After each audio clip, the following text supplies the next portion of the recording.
선발로 등판한 오타니는 6이닝 동안 홈런 2방을 맞는 등 5실점으로 부진해 패전 투수가 됐습니다. 오늘 중부지방은 가끔 구름이 많이 끼겠지만 남부지방은 대체로 맑겠습니다. 강원 내륙에서는 돌풍과 함께 벼락이 치고 소나기가 오는 곳이 있겠습니다. 오늘은 전국 대부분 지역에, 내일은 강원 영동 지역에 초속 15m 이상의 강한 바람이 불겠습니다. 주말인 내일은 전국이 대체로 맑겠고 한낮에는 30도 안팎까지 오르며 덥겠습니다. 내일 아침 기온은 전국이 11도에서 20도로 오늘과 비슷하겠습니다. KBS 제일라디오 5시 뉴스를 마칩니다. 아나운서 김종현이었습니다. KBS.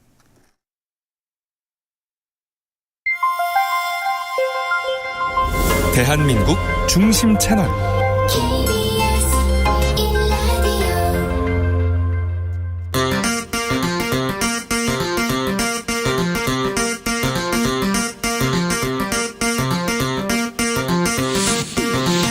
주진우 라이브.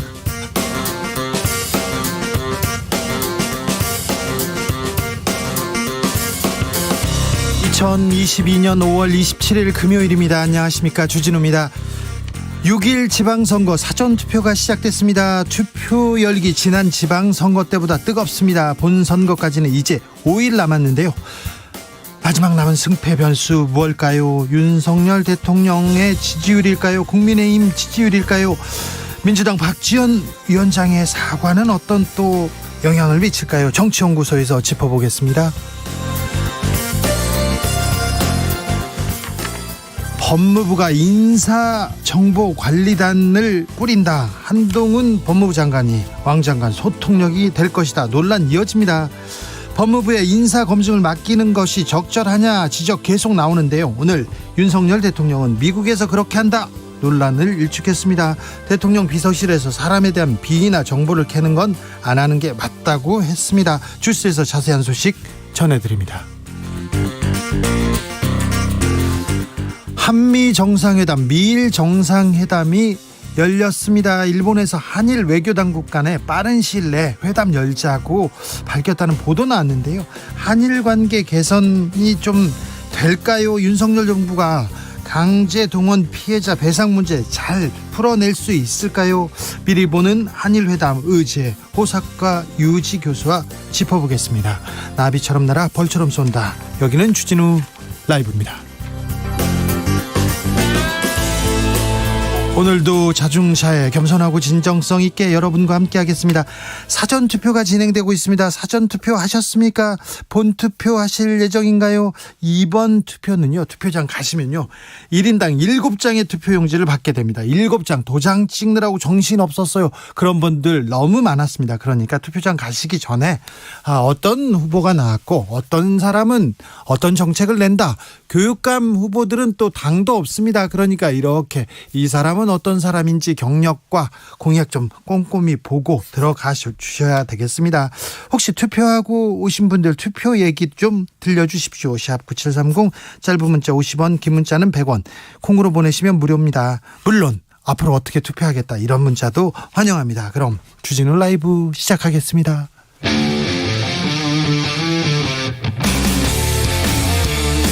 탐사보도 외길 인생 20년. 주 기자가 제일 싫어하는 것은?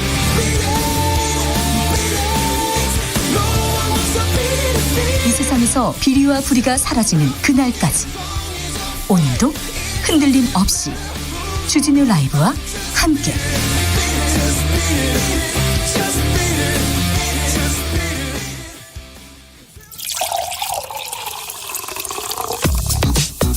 진짜 중요한 뉴스만 쭉 뽑아냈습니다.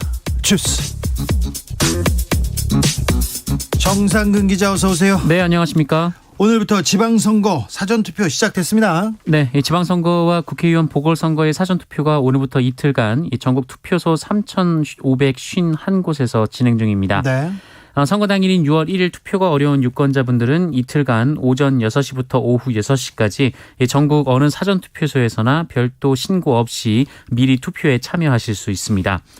투표소에는 주민등록증이나 여권, 운전면허증, 관공서나 공공기관이 발행한 사진이 첨부된 신분증 가운데 하나를 반드시 가져가야 합니다. 혹시 코로나 확진자나 격리자는 어떻게 됩니까? 네, 코로나19 확진자 사전투표는 내일 하루만 치러지고요. 오후 6시 30분부터 오후 8시까지 진행됩니다. 오후 8시 이전에 투표소에 도착을 하면 투표 마감 시간이 지나더라도 투표에 참여하실 수가 있습니다.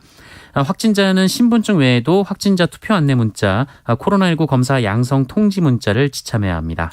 투표율은 좀 높습니까? 네, 오후 5시 현재 사전투표율이 9.2%가 나왔습니다. 네. 20대 대선 때 같은 시간 기준보다는 낮습니다만 대선보다 낫겠죠? 네, 4년 전인 7.9%였으니까요. 네. 그보다는 조금 높습니다. 이제 사전 투표가 일상적으로 이렇게 자리를 잡는 것 같습니다. 어느 투표소에 가도 됩니다. 꼭 내가 이 동네에 살아 그 동네 안 가도 되니까 네. 사전 투표하면 편하니까 사전 투표도 많이 하시고 투표 꼭 하셔야 됩니다. 김한수님께서 사전 투표하고 주진우 라이브 정치를 하면서 근무를 합니다. 오늘 심야 버스입니다. 네, 안전운전 하시고요. 아주 잘하셨어요. 투표하고 주진우 라이브. 아이고 잘하셨습니다. 김동욱님, 대선 때 생각해보니까 사람 없을 시간에 갔어요. 근데 사람이 너무 없더군요. 이번 투표율 저조할지도 모르겠군요. 지방선거는 투표율이 좀 낮습니다. 황성규님, 사전투표하고 왔는데 5장만 주던데요. 네, 사전투표에 참여하는 유권자는 투표용지 7장을 한꺼번에 받게 되는데요. 세종특별자치시 그리고 제주특별자치도에서는 각각 4장, 5장 받습니다. 제주에 계시군요. 제주에 계신 정치자분들이 특별히 많습니다. 주진우 라이브 정치자들이. 네, 제주 안녕하시죠? 국민의힘과 한덕수 총리 좀 줄다리기 합니다. 기싸움 팽팽합니다. 네, 문재인 정부 당시 경제수석을 지낸 윤종원 IBK 기업은행장을 국무조정실장에 임명하는 문제 때문인데요. 네. 이를 두고 국민의힘 권성동 원내대표가 한덕수 국무총리를 향해 당이 반대하는 인사를 왜 계속 기용하려 하는지, 고집을 피우는지 이해할 수가 없다라는 말까지 했습니다. 한덕수 총리는 이만한 사람 없다. 능력 보고 사람 써야 될 거 아니냐 이런 얘기했고요. 네, 권성동 원내대표는 오늘도 기자들의 질문에 당의 입장을 충분히 대통령과 국무총리에게 전달했기 때문에 두 분이 수기 끝에 현명한 결정을 하리라 믿는다라며 압박을 이어갔습니다. 민주당은 뭐라고 합니까? 네, 박홍근 민주당 원내대표가 이 문제와 관련해서 기자들에게 입장을 밝혔는데요. 그 여권이 본격적인 자리 다툼을 시작했다라면서 이 총리를 인준해달라고 할 때는 언제고 벌써 허수아비 총리로 길들이려는 것이다라고 비판했습니다. 네. 그리고 박홍근 원내대표는 윤석열 대통령이 김승희 보건복지부 장관 후보자를 지명한 것을 두고도 김승희 후보자는 문재인 전 대통령에게 치매 초기 증상을 보인다고 했던 손에 꼽히는 막말 정치인이라고 비판하면서 민생은 방치하며 검찰 독재에 올인하고 부적격 인사를 강행하는 윤석열 정부의 위험한 폭주를 막아야 한다라고 주장했습니다. 윤석열 대통령이 여성 인재들 등용 좀 부족하다 이렇게 얘기하니까 고치겠다 하면서 여성 인사를 이렇게 장관에다 딱 내보냈습니다. 그런데 이 후보자는 사실 지방선거에서도 좀 부적절하다 해서 공천을 받지 못했던 분인데 장관으로 보내셨어요. 그리고 특별히 문 전 대통령한테 이렇게 막말을 했던 분인데 이런 사람을 지금 세워놓고 협치하자는 거냐, 이렇게 민주당은 좀 격앙됐습니다. 법무부 인사검증단 꾸린다고 했는데 여기에 대해서도 민주당은 계속 반대합니다. 네, 박홍근 민주당 원내대표는 법무부가 공직자 인사검증기구인 인사정보관리단을 설치하라는 것에 대해 윤석열 대통령과 한동훈 장관이 바로잡아주길 국민을 대신해서 간곡히 요청드린다라며 그동안 청와대 민정수석실이 인사검증을 할 때도 검사를 보낼 수 없도록 했는데 지금은 검사가 직접 인사검증을 하겠다는 것이다라고 지적했습니다. 네. 그러면서 필요하다면 권한쟁의 심판 청구도 검토해 볼 생각이라고 말했는데요. 이 권한쟁의 심판은 국가기관이나 국회, 정부 등 상호 간의 권한 범위를 두고 다툼을 해결하기 위해 법원의 판단을 구하는 조치입니다. 네. 또한 한동훈 법무부 장관에 대한 해임 건의도 검토할 것이다라고 말했습니다. 해임 건의요? 며칠 안 됐는데요. 네. 그만큼 법무부 인사검증단 이 문제가 중요하다고 민주당은 얘기하고 있습니다. 추경안 협상은 결렬됐네요. 네, 여야는 오늘 올해 2차 추가 경정 예산안 관련해서 3+3 원내 라인 협의를 진행했으나 최종 합의안을 도출하지 못했습니다. 이 국민의힘에서는 권성동 원내대표, 송원석 원내수석 부대표, 류성걸 예산결산특별위원회 간사가 참석했고요. 네. 이 더불어민주당은 박홍근 원내대표, 김성한 정책위의장, 맹성규 예결위 간사가 참석해서 오찬회동을 했습니다. 추경 처리를 위해서 오늘 본회의를 열기로 했는데 무산됐습니다. 내일 저녁 8시에 본회의 개최한다고 했는데 어찌 될지 좀 지켜봐야 되겠습니다. 박지원 민주당 비대위원장 오늘은 사과 기자회견을 했어요. 네, 민주당 공동비상대책위원 박지원 비상대책위원장은 오늘 8.6 용태론 등 자신의 발언을 둘러싼 최근 당 내용에 대해서 민주당이 달라지기 위한 진통이라고 생각하고 너그럽게 양해해달라라고 말했습니다. 또한 후보들에게도 사과드린다라고 밝힌 뒤 마음 상하셨을 윤호중 위원장께도 사과드린다라고 말했습니다. 다만 박지원 위원장은 SNS를 통해 이 최강욱 의원의 징계와 평등법 제정, 검찰개혁 입법, 소상공인 손실보상 등을 비롯해서 공식적인 회의에서 제기했던 사안들이 매번 묻히는 것을 보며 국민께 직접 사과하고 호소하는 기자회견이라는 형식을 빌릴 수밖에 없었다는 점을 헤아려달라라고 말했고요. 그리고 폭력적인 팬덤 정치는 결별해야 한다라고 말하기도 했습니다. 폭력적인 팬덤 정치는 결별해야 한다 얘기를 했습니다. 사과를 했는데 또 본인의 뜻, 본인의 또 의지는 굽히지 않습니다. 유엔 안보리의 대북 추가 제재 불발됐습니다. 네, 북한의 유류 수입 상한선을 줄이는 내용 등을 담은 대북 추가 제재 결의안이 유엔 안전보장이사회 문턱을 넘지 못했습니다. 네. 안보리는 우리 시간으로 오늘 미국 뉴욕의 유엔 본부에서 회의를 열고 이 같은 내용을 담은 결의안을 표결에 붙였습니다만 중국과 러시아가 반대했습니다. 네. 지금 추가 제재는 불발됐습니다.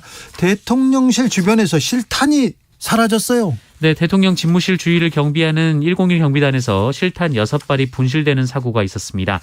경비단이 일주일 넘게 수색하고 있지만 아직 못 찾았다라고 하는데요. 네. 이 대통령을 지키는 곳에서 위험한 실탄을 잃어버리고 며칠째 찾지 못하는 이 초유의 일이 벌어진 겁니다. 찾아야죠. 이거 참 찾아야죠. 얼른 찾아주세요. 코로나 상황 어떻습니까? 네, 오늘 신규 확진자 수는 16,584명입니다. 어제보다 2,200여 명 적고요. 지난주 금요일 발표된 확진자 수와 비교하면 8,500여 명 적습니다. 금요일 발표 기준 신규 확진자 수가 10,000명대를 기록한 것은 지난 1월 28일 이후 17주 만입니다. 위중증 환자 수는 207명으로 어제보다 36명 줄었고요. 9일 연속 200명대입니다. 사망자는 40명이었습니다. 박근혜 정부 당시 블랙리스트에 올라서 불이익을 받은 영화사가 있습니다. 배상 판결이 나왔어요. 네, 박근혜 정부가 이 문화예술계 지원 배제 명단인 이른바 블랙리스트를 만들었었는데요. 여기에 이름을 올렸던 영화사에 국가가 손해배상금을 지급해야 한다라는 판결이 나왔습니다. 네. 서울중앙지법은 영화 제작 배급사 시네마달이 국가와 영화진흥위원회를 상대로 낸 소송에서 이 피고들이 공동으로 원고에게 8천여만 원을 지급하라라며 원고 일부 승소 판결을 내렸습니다. 박근혜 정부는 김기춘 전 대통령 비서실장 주도 아래 정부 산하기관이 예산과 기금을 지원한 개인 혹은 단체 가운데 야당 후보자를 지지한다고 선언하거나 정권 반대운동에 참여한 전력이 있는 개인 단체의 명단을 작성해서 이들을 지원해서 배제했었습니다. 네. 이 정부와 영진이는 재판에서 이 지원 배제 명단을 작성을 했지만 실제 시네마달이 반드시 지원 대상자가 됐으리란 법은 없다 이렇게 주장을 했는데요. 네.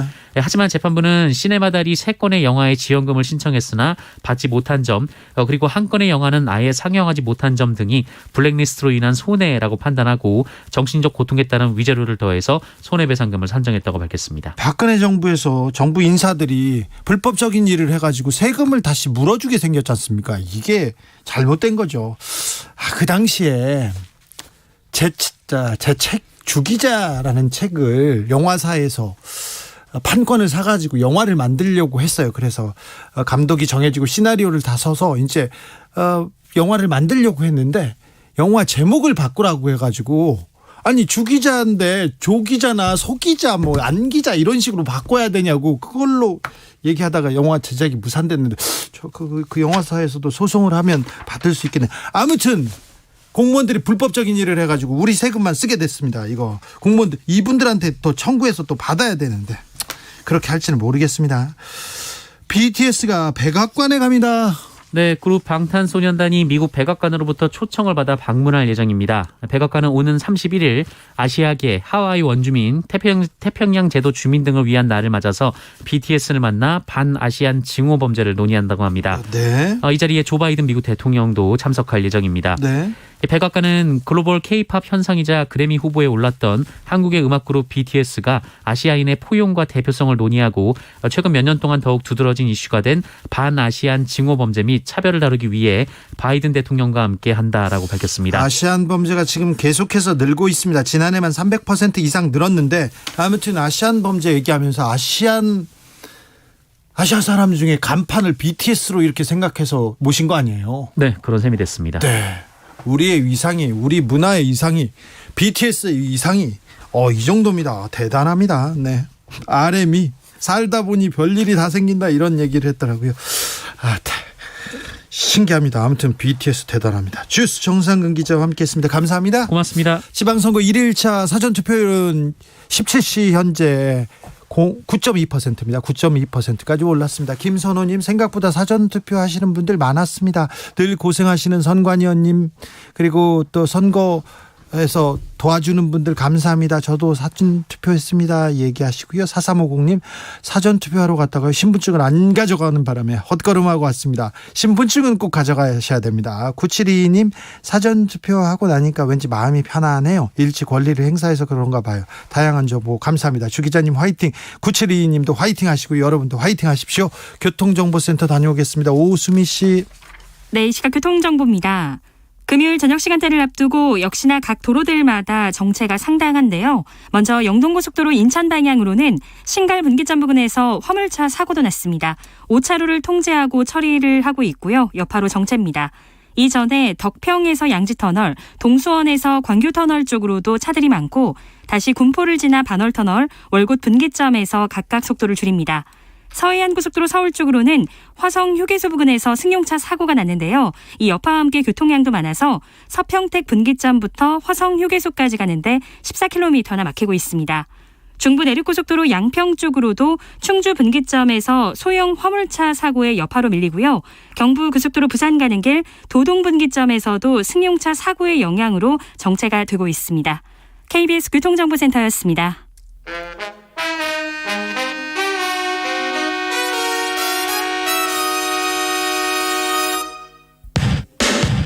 주진우 라이브 돌발 퀴즈. 오늘의 돌발 퀴즈는 객관식으로 준비했습니다. 문제를 잘 듣고 보기와 정답을 정확히 적어 보내주세요. 오늘 오전 6시부터 사전투표가 시작됐습니다.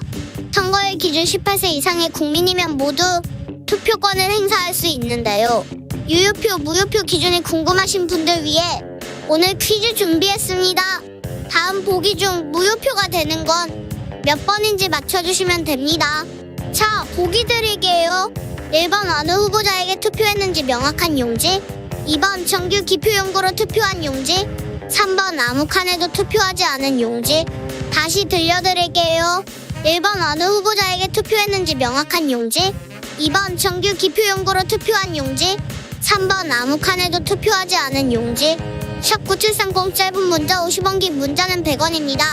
지금부터 정답 보내주시는 분들 중 추첨을 통해 햄버거 쿠폰 드리겠습니다.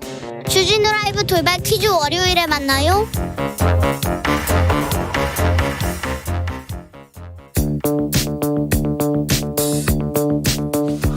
대한민국 정치의 새로운 100년을 준비한다. 21세기형 국회 싱크탱크 정치연구소.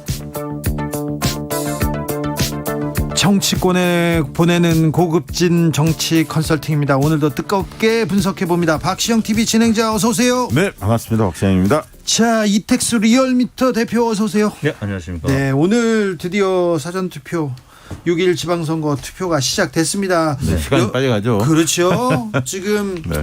17시 현재 9.2%의 투표율 보이고 있습니다. 네, 예상하던 바죠? 네, 그 정도 예상했는데요. 그러니까 지난번 지방선거가 지금 동시간대 7.9%였거든요. 한 1.3%포인트 높은 수치인데 네. 사실 이게 특별히 높다고 볼 수가 없는 게 사전투표에 대해서 과거에는 네. 그 진보 성향이 있는 분들이 좀 많이 투표장에 나갔지만 지난 대선부터 국민의힘 많이 쪽에서도 했죠. 적극적으로 사전투표 참여해달라라고 얘기했기 때문에 어떤 뭐 특정 정당이 그 사전투표가 높다고 해서 유리하다 이렇게 볼 수가 없고요. 대체적으로 오늘 뭐 한 10.23% 정도, 10.2 이 정도에서 마무리가 될 것 같고요. 근데 이제 대개는 오늘보다 내일이 좀 더 많이 하세요. 네. 과거 역대 투표를 봤을 때. 근데 내일 지난번에 보면 20.14%였는데 대략 한 24% 내외에서 사전투표가 마무리되지 않을까 싶습니다. 선거를 거듭할수록 사전투표율은 조금씩 올라갑니다. 네, 그렇습니다. 그래서 지난 4년 전 지방선거 투표율 60%보다는 조금 더 높은 네. 수치가 예상이 되는데요. 네. 뭐 물론 그거보다 낮을 수도 있는데 아무튼 그거보다 약간 낮을 것 같아요. 낮게 보시는 분이 있고 예. 또 60% 살짝 넘어서 한 2% 이 정도 되는 것으로 보는 분들도 계시고. 선거 첫날 여야 표정은 좀 어떻습니까? 박시영.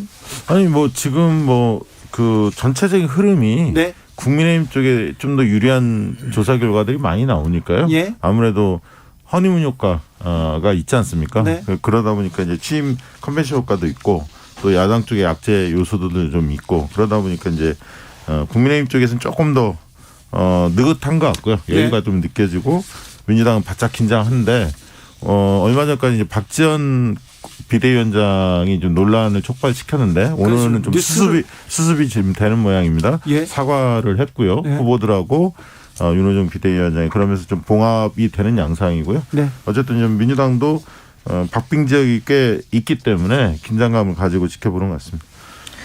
네, 지금 국민의힘 정당 지지율이 이제 2020년 뭐 새 보수당 등등이 합쳐져서 미래통합당 출범 이후에 네. 최근 들어서 이제 최고치를 찍었다는 최고치입니까? 네. 네, 리얼미터가 5월 16일부터 20일까지 자체 조사한 내용인데요. 네. 국민의힘이 50.1%, 더불어민주당이 38.6%로 뭐 대략 5대4. 근데 이제 50%를 넘은 것이 처음 있는 일입니다. 이제 네. 미래통합당 이후에. 자세한 내용은 중앙선거여론조사 심의위로 참고하시면 되는데요. 여론조사 공표 금지 기간 전에 조사죠. 네, 지난주 월요일부터 금요일까지. 아무튼 지금 그 국민의힘은 흐름을 타서 네. 지금껏 역대 최고치로 이렇게 흐름을 타고 있다 이렇게 봐야 됩니까? 네, 네, 그렇습니다. 예. 그런 면은 분명히 보이고요. 여론조사 상으로 보면. 좀 이번에는 샤이 보수보다는 샤이 진보가 조금 있을 가능성도 있습니다. 왜냐하면 민주당이 조금 우세 지역 같은 경우도 여론조사를 해보면 네. 과거만큼 그렇게 그 여론조사 결과가 나오지 않고 있거든요. 그것은 뭐 물론 지금 이제 새로운 정부가 출범했기 때문에 새로운 정부에 대한 기대감의 반영일 수도 있고요. 민주당에 대한 실망감도 있겠지만 여론조사에 좀 적극적으로 응답하지 않는 경향성도 좀 보여요. 그래서 이제 그런 층들이 과연 투표장에 얼마나 나올지 그 부분도 변수가 좀 될 것 같습니다. 네, 뭐 특히 이제 대선 이후에 연령대별로는 이제 뭐 전반적으로 그렇지만 특히 2030, 40세대까지 국민의힘, 그러니까 민주당은 지지율이 비슷한데 국민의힘 지지율이 조금 더 많이 잡히고 민주당은 있고요. 그럼 그 수치를 지키고 있습니까? 대략 그렇습니다. 제가 이제 대선 한 2주 전에 2월 셋째 주랑 좀 비교를 해봤는데요. 뭐 가령 이제 20대 같은 경우 당시에는 더불어민주당이 29%였는데 지금 이제 33.5%였습니다. 아까 조사 결과 말씀드렸고요. 국민의힘은 2월 셋째 주 32%였는데 지금은 50%가량 나타나고 있습니다. 그래서 20대 같은 경우 이렇게 많이 올라가고 30대도 마찬가지입니다. 당시에 이제 37%였던 지지율이 지금 39.3%로 민주당은 비슷한데 국민의힘이 당시에 36%였는데 지금 49.4%. 자, 그럼 20대, 30대에서 국민의힘이 민주당을 압도하고 있네요. 여론조사상으로는 그런 것 같고요. 예. 아무래도 그건 정말 20, 30대 입장에서는 새 정부가 출범했기 때문에 잘했으면 좋겠다라는 기대감이 반영된 수치가 아닌가 그렇게 보여지고요. 예. 그런 분들이 과연 투표장에 얼마나 적절히 나올지가 좀 변수가 될 것 같습니다. 반면에 이제 40대, 50대, 60대는 변화가 있지만 아주 크진 않습니다. 40대 같은 경우 현재 민주당이 51%, 국민의힘이 35%, 민주당이 앞서고 있는데요. 당시에는 이제 민주당은 53%로 비슷했고 국민의힘이 26%에 불과했었는데 한 9%포인트가량 오른 거죠, 40대가. 예. 근데 이제 40대 같은 경우 지난 대선 때도 투표율이 조금 상대적으로 다른 연령대에 비해서 좀 낮았어요. 그래서 40대가 이제 특히 민주당이 강세 계층인데 이번에 어느 정도 이 이 현 정부를 국정 운영 안정을 위해서 투표할 것이냐 아니면 견제를 위해 투표할 것이냐. 근데 40대 같은 경우는 이제 견제라고 응답하는 분들이 많으신데 이분들이 어느 정도 투표장에 나오느냐에 따라서 민주당의 희비가 좀 갈릴 것 같고요. 50대 같은 경우도 지금 국민의힘이 오차범위인데 살짝 높은 수치를 기록하고 있는데 당시에 대선 전에는 민주당이 조금 높았었거든요. 근데 지금 국민의힘이 오차범위 살짝 높은. 근데 50대는 뭐 그렇게 큰 변화가 없었습니다. 60대 네. 이상도 마찬가지고요. 지난 16일부터 20일까지 전국 만 18세 이상 남녀 2,528명을 대상으로 리얼미터가 했습니다. 자, 격전지로 가볼까요? 네. 경기도로 가보겠습니다. 경기도 치열합니다. 이렇게 치열한 선거가 있었냐? 있었죠. 있었는데 이번에는 단연 경기도가 치열합니다. 원래 경기도 여론조사 하는 게 경기도가 제일 어렵습니다. 그래요? 예. 왜냐하면 31개 시군이 있는데 네. 그걸 이제 권역별로 랜덤하게 그 샘플링을 합니다. 그 샘플링 하기는 합니다만 이게 또 시간대별로도 또 많이 달라요. 왜냐하면 서울로 출퇴근하는 분들이 경기도에 많이 계시기 때문에 40대, 30대, 20대 많지 않습니까? 서울로 출퇴근하는 분들이. 이분들이 주중에는 사실은 화이트 칼라 표집이 좀 잘 안 잡힙니다. 안 근데 이제 잡히겠죠. 주말에는 안 잡히겠죠. 상대적으로 잘 잡히거든요. 네. 그리고 이제 저녁 시간에 좀 잡히고요. 네. 이런 변수들이 약간 있어서 조사기관들이 시간대 관리를 어떻게 하느냐, 주말에 했느냐, 또 주중에 했느냐, ARS로 했느냐, 전화면접 조사를 했느냐, 또 유선 무선과의 반영 비중의 차이, 뭐 이런 등등 때문에 요즘 김동연, 김은혜 두 분의 여론조사 결과 보면 서로 많이 달라요. 조사기관마다. 그래서 경기도는 정말 혼전 상태다 이렇게 볼 수 있을 것 같습니다. 그렇습니다. 다른 조사 그 지역들은 패턴이 어느 정도 일관성 있게 나오는데 경기도 같은 경우는 확실히 패턴이 좀 불규칙하게 나타나서 김동연, 김은혜 양쪽에서 다 기대를 할 수밖에 없는 네. 그런 여론 지표들이 나오고 있는데 지금 저는 부동층을 이제 관심 있게 보는데요. 경기도 같은 경우에 부동층 규모가 좀 적게 잡힌 조사들에서도 지금 팽팽한 것으로 많이 나오기 때문에 네. 정말 경기도 지역은 어느 지지층에서 투표장이 많이 나오느냐의 싸움이지 지금의 여론은 뭐 큰 의미가 네. 없는 것 같습니다. 완전 팽팽한 상황이라고 동의하고요. 또 강용석 또 정의당의 황순직 후보인가요? 정의당 후보 네. 두 분이 또 있기 때문에 양쪽에서 또 가져가는 표가 이건 보수진보 어렵죠. 이거 모르죠. 네, 그 있기 때문에 지금 1, 2%에서 당락이 갈릴 가능성도 있어서 네네. 어느 계층이 적절히 투표장에 향하느냐에 따라서 결론이 날 것 같습니다. 정의당 황순식 후보는 그리고 무소속 강용석 후보는 얼마나 득표하는지 이것도 큰 변수가 될 것 같습니다. 인천 계양을로 가보겠는데요. 대선 주자 민주당의 간판이죠. 이재명 후보가 뭐 윤영선 후보하고 대등하다 이런 얘기도 있고 아니다 앞서 있다 이런 얘기도 있는데 어떻습니까? 여론조사 상에는 오차범위 내에 있는 조사 결과들이 최근에 많이 발표가 됐죠. 그런 그 결과가 있어요. 오차 범위 내에 있으면 그냥 경합이라고 봐야 되잖아요. 누가 앞선다 이렇게 얘기할 수도 없죠. 그러니까 여론조사 상으로는 실제로 이제 그런 조사 결과가 많이 발표가 됐고요. 네.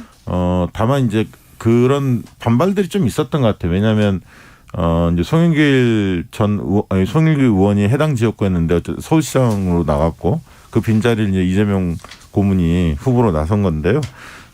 굉장히 시끌벅적하게 선거전이 전개가 됐거든요. 그렇죠. 가장 뭐 지금 지지자들이 많이 받죠. 오고 뭐 유튜브들도 뭐 생중계하고 그래서 개항이 들썩들썩 거렸습니다. 근데 그것이 꼭 좋은 것만은 아니거든요. 지역 주민들이 볼 때는 그렇겠죠. 너무 요란스럽다라고 볼 수도 있기 때문에 그러면서 이제 또 다른 지역 또 지원 유세를 나가지 않을 수 없었고 이재명 고문이 상임 선대위원장을 맡고 있기 때문에 당 전체를 지휘해야 하기 때문에 그러면서 이제 좀 불만들도 좀 나왔던 것 같아요. 그러니까 이제 그러다 보니까 최근에는 좀 조용한 선거전, 나홀로 선거전 형태로 그래서 조용히 지역을 누비고 다니면서 뭐 사람들 우르르 몰리는 것보다는 그렇게 진심을 좀 보여주는 방식으로 패턴을 좀 바뀌었는데 그것이 과연 유권자한테 어떻게 평가를 받을지는 모르겠습니다.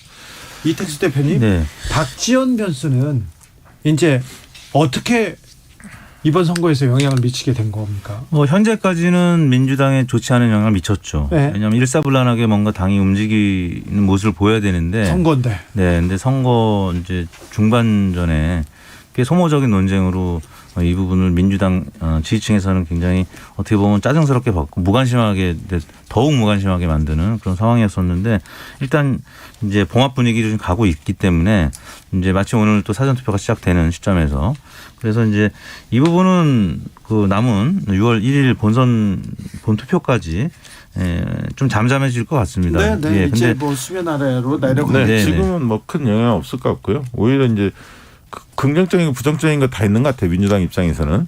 긍정적인 측면은 야 이게 선거 이러다 큰일 나겠다 위기의식을 더 발동되는 기제로 작동한 측면도 있고요. 네. 이제 중도층이 볼 때 민주당 아직 정신 못 차렸구나 이렇게 느껴질 수도 있는데 민주당 입장으로서는 다행히 조기에 이게 봉합이 됐기 때문에 큰 영향은 없을 것 같습니다. 네. 인천시는 어떻습니까? 유정복 후보가 뭐 대체로 앞서가는 조사 결과들이 많습니다. 그런데 인천이 이제 거듭 말씀드리지만 응답률이 가장 낮은 지역 중에 하나입니다. 아, 그래요? 네. 그 충청도 출신 분들이 많이 계시기도 하고. 인천 친구들. 네. 네. 인천 친구, 제 친구도 그래요. 마음을 알 수가 없었거든. 네, 그런데 네. 여론조사에서도 그게 나오는군요. 그래서 특히 이제 대전 뭐 충청 지역하고 인천 이쪽 지역은 또 유독 팽팽한 지역구들이 총선 같은 경우 많이 있고 대선에서도 굉장히 박빙으로 나온 지역구들이 많이 있습니다. 그래서 인천은 현재 이정복 후보가 많이 앞서가고는 있습니다만 오차 범위 내의 결과들도 있고 오차 범위 밖의 결과들도 있긴 한데 이 지역도 이재명 후보가 최근 들어서는 조금 만회하고 있는 상황이고 네, 조금 그래서 올라가는 분위기죠.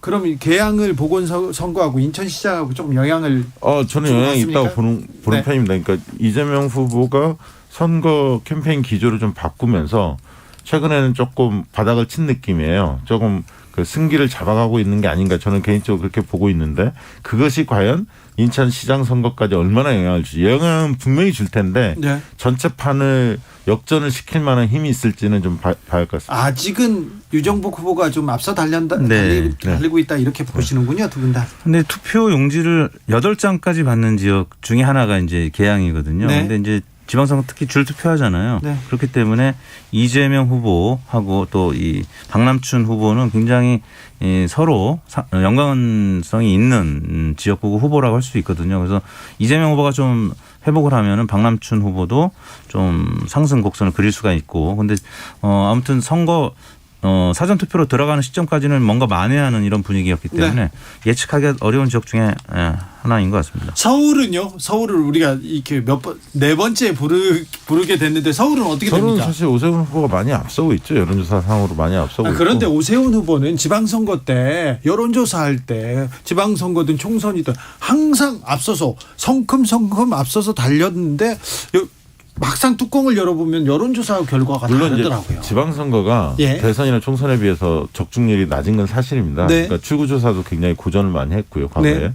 그런 부분 분명히 있고 그러나 과거에 한명숙 그 서울시장 선거 때 2010년 사례 그리고 또 지난번 그 총선 때 2016년인가요? 네. 총선 때 그 종로에서 정세균 후보한테 뒤졌죠. 근데 그 당시만 해도 휴대폰 가상번호, 이 안심번호가 보급이 되기 전 단계였기 때문에 무선이 배제된 형태의 조사가 주로 이루어졌었습니다. 그러다 보니까 실제 민심하고 안 맞았죠. 왜냐하면 그 당시에도 이미 핸드폰으로 거의 그 소통하고 있었는데 그 핸드폰 조사가 안 된다는 거에 구조적으로 문제가 있었거든요. 근데 지금은 휴대폰 가상번호 핸드폰 조사가 되고 있기 때문에 과거와 같이 그렇게 뭐 완전히 바뀌는 그 가능성 저는 적다고 보고요. 다만 격차는 지금 나온 여론조사 격차보다는 줄어들 가능성이 있다 이렇게 봅니다. 지금 흐름은 어떻습니까, 서울시?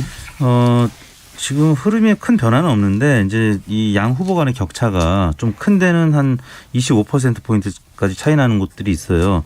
가령 중앙일보 한국갤럽 조사인데요. 네. 지난 23일, 24일 조사입니다. 네. 송영길 31.8, 오세훈 57.9, 꽤 차이가 납니다. 근데 CBS 의뢰로 조원 CNI가 조사한 내용이고요. 잠깐만요. 네. 개옥 이것만 얘기하면 됩니다. 지금 다 얘기했습니다. 쫄지 마세요. 지나치게. 예, 지난 23일, 25일 날 조사한 내용이고요. 역시 중앙선거조사 심의위원회 홈페이지 참고하시면 되는데요. 네.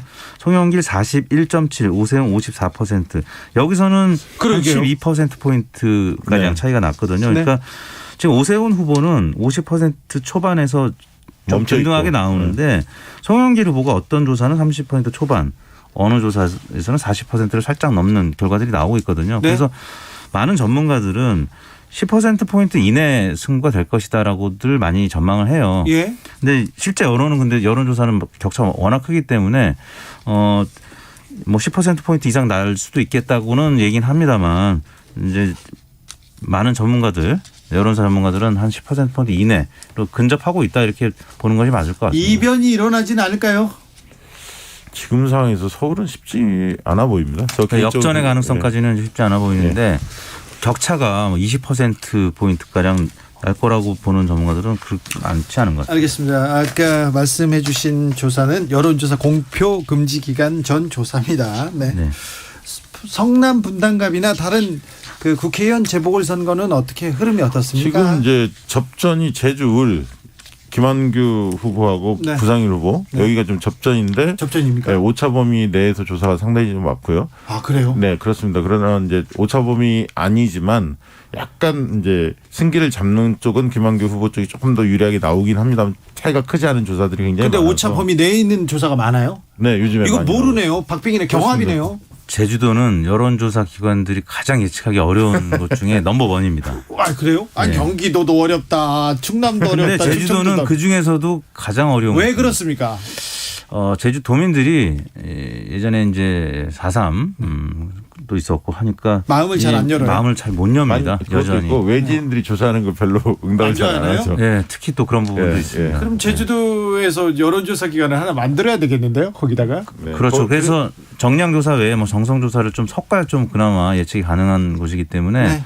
참 이 지역은 지금 근데 그 여론조사 상으로만 봤을 때는 네. 그 도지사 선거는 그냥 조금 그렇죠. 한쪽에서 이렇게 민주당이 좀 앞서 달립니다. 오차 범위를 넘는. 오영훈 후보가 앞서 달리는데 그 재보궐 선거는 오차 범위 내의 경합이다. 오 네, 그래요? 네. 네. 저 분당은 어떻습니까? 분당갑. 분당은 좀 차이가 나죠. 여론조사만 놓고 네네. 본다면 안철수 후보가 상당히 김명환 후보를 앞서가고 있고요. 네. 오히려 원주 을인가요, 갑인가요? 거기 그 보궐선거는 상당히 팽팽한 것으로 조사되고 네. 있습니다. 그래요. 예. 네. 자 마지막 이제 며칠 안 남았습니다. 이제 거의 그렇죠. 끝났는데 변수가 있습니까? 이 점이 마지막 변수가 될 것이다 이런 점이 있습니까? 뭐 어느 계층에서 투표를 많이 하느냐. 지금 국민의힘 지지층에서는 사전 투표도 이제 많이 하기 이제 시작한 것 같은데요. 왜냐하면 국민의힘 소속 의원들이 사전 투표를 많이 하겠다라고 이제 얘기를 했기 때문에 지금 오늘 지지층도 투표를 많이 했어요. 예, 예. 그 상황이고요. 근데 본투표 때 이제 민주당이 지금 당 내분을 수습하는 과정에서 당 지지층이 그래도 민주당 후보를 찍어야지 하고 나올 분들이 어느 정도 되느냐. 네. 본투표에서는 상대적으로 과거에 비해서 민주당 지지층의 점유율이 좀 높을 가능성이 있는데 네. 그분들이 얼마나 많이 나오느냐. 그 부분이 뭐 관건이고요. 나머지 기간이 얼마 안 남았기 때문에 큰 다른 변수는 없을 것 같습니다. 저도 비슷하게 보고요.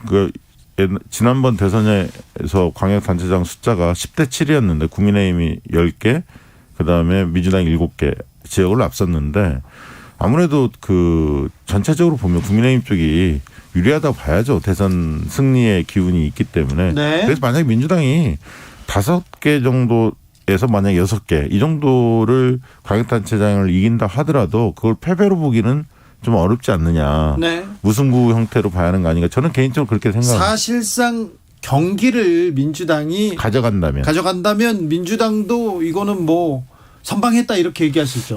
뭐 아무튼 나름대로는 선방했다고 볼 수도 있을 겁니다. 왜냐하면 지금 상황 자체가 워낙 어려운 상황이기 때문에. 그렇죠. 만약에 12대 5나 11대 6 뭐 이런 상황에서 경기도를 가져가면 어떤 상징성이 있는 거죠. 네. 예, 수도권 중에서 서울은 조금 어렵긴 하지만 네. 경기도를 가져간다라고 하면 또 김동연 후보가 갖고 있는 또 네. 민주당 내부에서의 앞으로의 또 기대되는 부분도 있기 때문에 네. 예, 전국 주도권을 완전히 놓치느냐 아니면 어느 정도 가져가느냐에 이제 분수령이 될 것 같습니다. 강원 원주가 원창묵 후보와 박정아 후보가 오차 범위 내에서 경합을 벌이고 있다고 합니다. 그런데요, 이번 선거가 끝나면 민주당에서는 어떤 일이 벌어질까요? 이재명 후보의 정치 입지는 어떻게 될까요? 그게 이제 뭐 인천시장 선거, 경기지사 선거, 또 본인 선거 그다음에 전국적인 스코어 이런 네. 걸 종합적으로 봐서 판단이 내려질 겁니다. 그렇죠. 만약에 그 나름대로 선전했다 이렇게 평가가 되면 당대표 선거에 나갈 가능성이 있습니다. 8월 전당대회. 왜냐하면 이제 민주당의 쇄신 혁신을 제대로 하겠다 이런 명분을 가지고 민생 중심의 정당으로 탈바꿈. 8월까지 전당대회가 미뤄질까요? 선거 끝나서 만약에 결과가 좋지 않다면 바로 좋지 않다고 하더라도 전당대회 갈 수밖에 없습니다. 왜냐하면 그 사이에 뭐 혁신위원회 이런 거 띄울 수는 있지만 전당대회가 코앞이라서 그걸 조금 땡길지는 모르겠지만 땡기겠죠. 결국은 전당대회를 통해서 새로운 지도부를 선출하는 쪽으로 방향이 잡힐 거라고 보여집니다. 네. 이재명 후보의 정치적 입지 어떻게 보십니까? 뭐 본인이 개항을 해서 살아남고 네. 이제 원내 진입을 하면 뭐 이게 12대 5든 11대 6이든 조금 어려운 선거 결과가 나와도 당 이제 재기의 발판을 마련하는 거죠. 본인은 물론이고 민주당도 아무튼 유력 잠룡이 이제 살아남아서 다음 이제 행보를 이어갈 수가 있기 때문에. 근데 만약에 이재명 후보가 개항을 해서 낙선한다면 그러면 이제 당은 굉장히 큰 후폭풍 그렇죠. 맞을 수밖에 없죠. 낙선하거나 아니면 그 이재명 고문은 살아남더라 하더라도 네. 정부에서 광역단체 한 4석만 호남 플러스 제주 정도만 인천 경기를 잃는다면 다 잃고 호남 플러스 제주 4석만 만약에 가져간다면 이재명 후보에 대한 책임론이 상당히 나올 수 있습니다. 송영길 전 대표에 대한 책임론도 당연히 나올 거고요. 예. 그렇게 본다면 전당대에 도전할 수 있는 명분이 과거보다는 약해진다고 보여지죠. 고민이 많이 될 것 같습니다. 네. 그래도 하시겠죠? 그건 모르겠습니다. 본인이 살아남으면 뭐 예를 들어 13대 4가 되더라도 그래도 이제 불씨는 살아 있는 거고요. 근데 만약에 본인이 낙선을 하면은 12대 5나 뭐 11대 6이 되더라도 아주 이 질서가 무너지고 향후에 이 진로가 어떻게 될지는 상상하기 좀 어려운 그림 같습니다. 그럴까요? 7771님께서 지금 투표장 다녀왔는데 줄 서서 투표했어요. 주민들 관심이 많은 것 같습니다. 지방선거가 관심이 떨어지고 투표율 떨어진다고 하지만 그렇지 않은 것 같습니다. 투표에 대한 열기는 뜨거운 것 같습니다. 꼭 투표하셔야 됩니다. 오늘 말씀 잘 들었습니다. 이택수 대표 그리고 박시영 대표 감사합니다. 네, 감사합니다. 네. 저희는요 제8회 지방선거 후보 경력 방송 후에 6시에 2부로 돌아옵니다. 이 방송이 꼭 필요하다고 합니다. 그러니까 잘 들어보시고 누가 나왔는지 어떤 얘기를 하는지 챙기시고 투표장에 가시라는 얘기입니다. 저는 잠시 후에 돌아오겠습니다.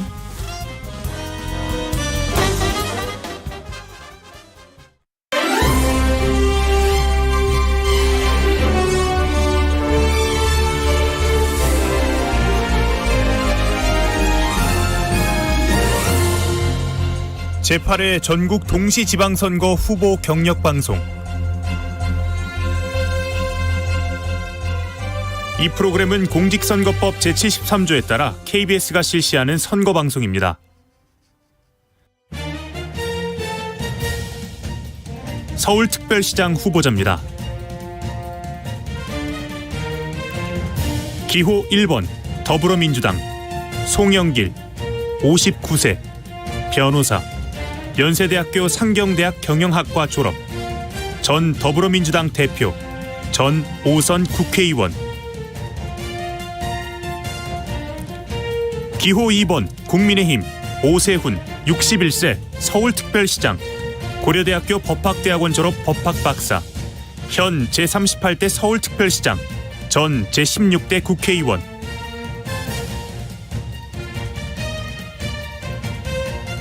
기호 3번 정의당 권수정 48세 서울시의원 충남대학교 물리학과 졸업 현 서울시의원 전 아시아나항공 노동조합 위원장 기호 4번 기본소득당 신지혜 34세 정당인 이화여대 사회학과 졸업 복수전공 여성학 전 2021 서울특별시장 보궐선거 후보 현 기본소득당 상임대표 기호 5번 무소속 김광종 59세 정치인 서울대학교 외교학과 졸업 현 아리랑당 창당추진위원회 대표 전 아리랑당 창당준비위원회 대표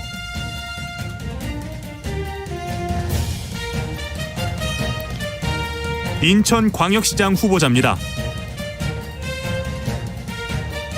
기호 1번 더불어민주당 박남춘 63세 인천광역시장, 고려대 행정학과 졸업, 현 인천광역시장, 전 노무현 정부 청와대 인사수석 비서관.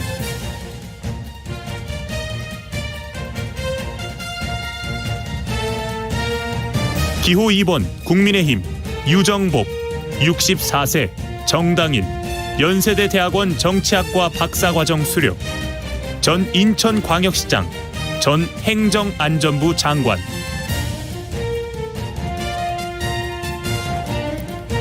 기호 3번 정의당 이정미 56세 정당인, 성공회대 NGO-대학원 정치정책학 석사 수료, 전 제20대 국회의원, 전 정의당 당대표.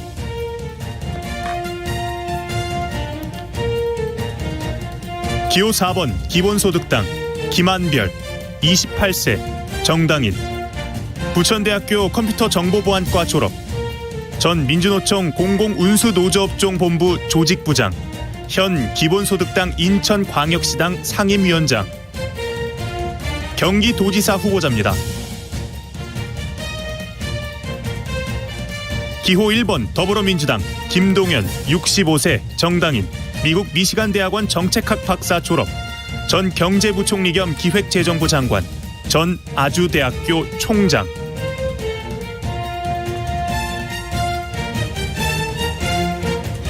기호 2번 국민의힘 김은혜 51세 정당인, 연세대학교 언론홍보대학원 문학석사 졸업, 전 성남시 분당구갑 국회의원, 전 대통령실 대변인.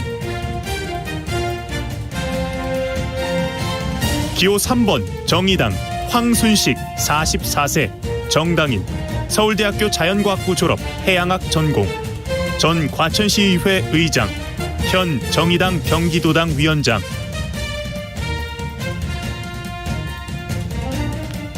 기호 4번 기본소득당 서태성 36세 정당인, 서울대 행정대학원 행정학과 석사과정 재학 중, 전 기본소득당 용해인 국회의원 선임 비서관, 전 경기도 기본소득위원회 시민참여위원. 기호 5번 진보당 송영주 49세 정당인, 성공회대 시민사회복지대학원 석사 졸업, 전 7대 8대 경기도 의원, 전 경기도의회 건설교통위원회 위원장. 기호 6번 무소속 강용석 52세 변호사, 미국 하버드대 법학 석사 졸업 8개월, 전 18대 국회의원, 현 법무법인 넥스트로 대표 변호사.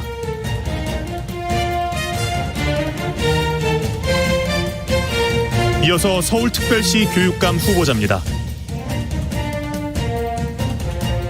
최보선 62세 새로운 대한민국 교육포럼 대표, 한국외대대학원 이어 이문학과 졸업 문학석사, 전 서울특별시 교육의원, 전 대구카톨릭대학교 이탈리아학과 조교수.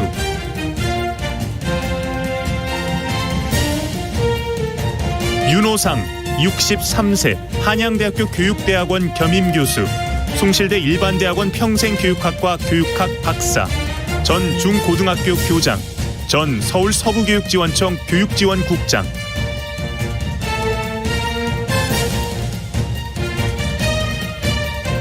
조희연 65세 서울특별시 교육감, 연세대학교 대학원 사회학과 졸업 문학 박사, 전 20대 서울특별시 교육감, 현 21대 서울특별시 교육감.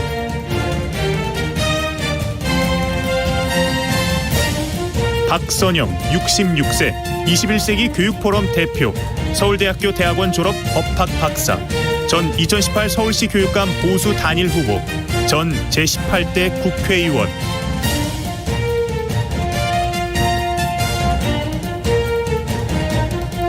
조전혁 61세 서울 중도보수 교육감 후보, 미 위스콘신대 경제학 박사, 현 서울시 중도보수 교육감 후보.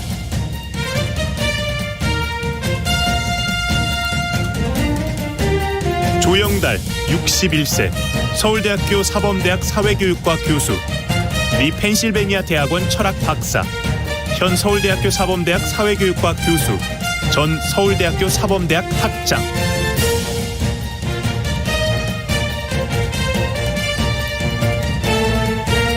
인천광역시 교육감 후보자입니다. 도성훈 61세 인천광역시 교육감, 중앙대 국어국문학과 졸, 전 동암중학교 교장, 현 인천광역시 교육감.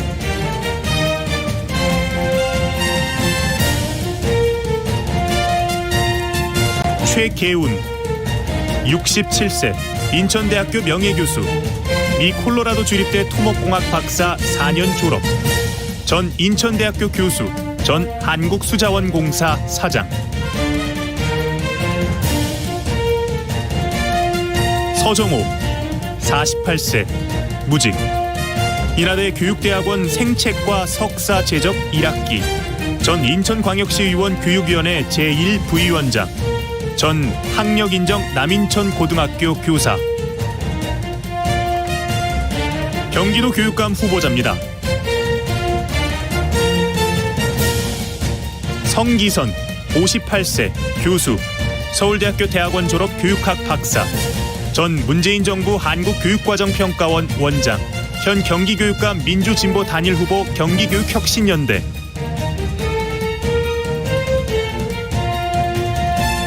임태희 65세 무직, 서울대학교 대학원 졸업 경영학 석사, 전 청와대 대통령실장, 전 국립한경대학교 총장.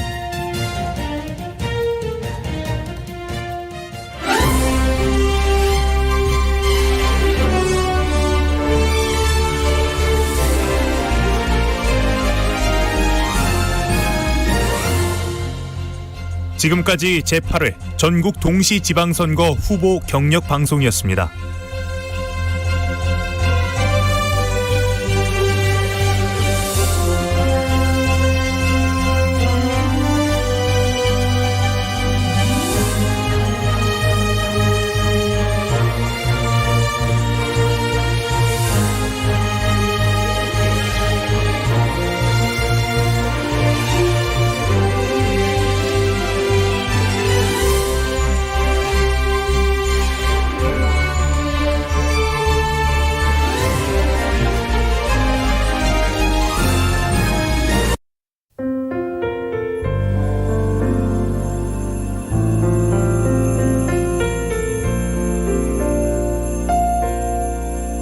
KBS 라디오 연중기획 희망충전 대한민국 483번째 이야기.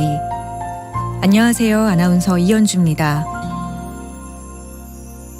초등학교 5학년 수연이는 학교 후 함께 놀자는 친구들의 유혹을 뿌리치고 곧장 집으로 달려갑니다.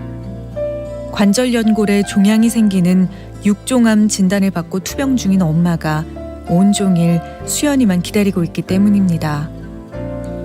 극심한 우울증에 시달리는 아빠를 대신해 혼자서 엄마를 간병하고 있는 수연이. 고사리 손으로 아픈 엄마를 챙기면서 애를 써온 세월이 벌써 수년째인데요. 수연이의 갖은 노력에도 불구하고 엄마는 결국 시한부 판정을 받았습니다. 엄마는 또래보다 일찍 철이 들어버린 수연이가 너무 안쓰럽게 느껴집니다. 수연이와 엄마가 지치지 않고 힘을 낼 수 있도록 여러분이 따뜻한 격려를 보내주세요.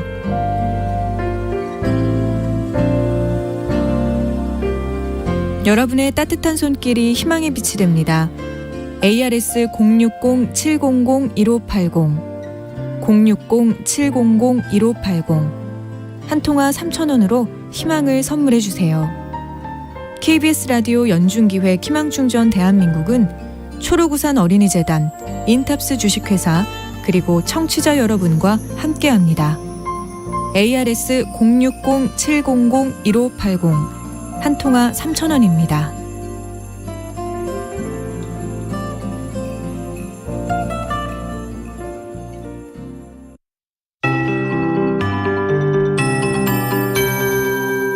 KBS 58분 날씨.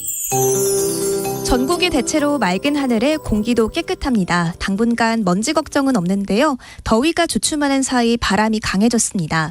내일까지 전국 대부분 지역에 순간적으로 강한 바람이 불겠습니다.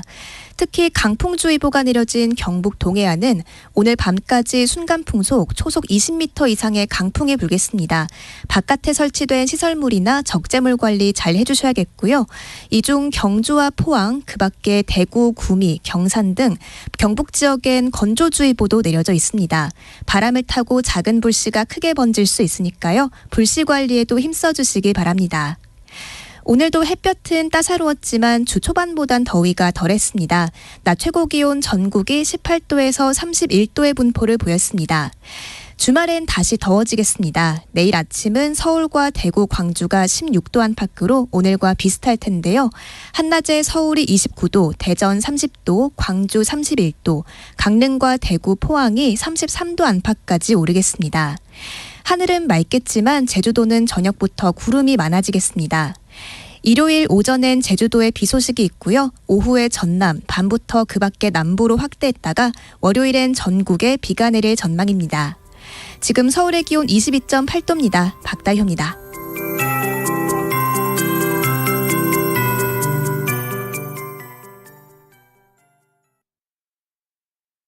정성을 다하는 국민의 방송 KBS가 6시를 알려드립니다.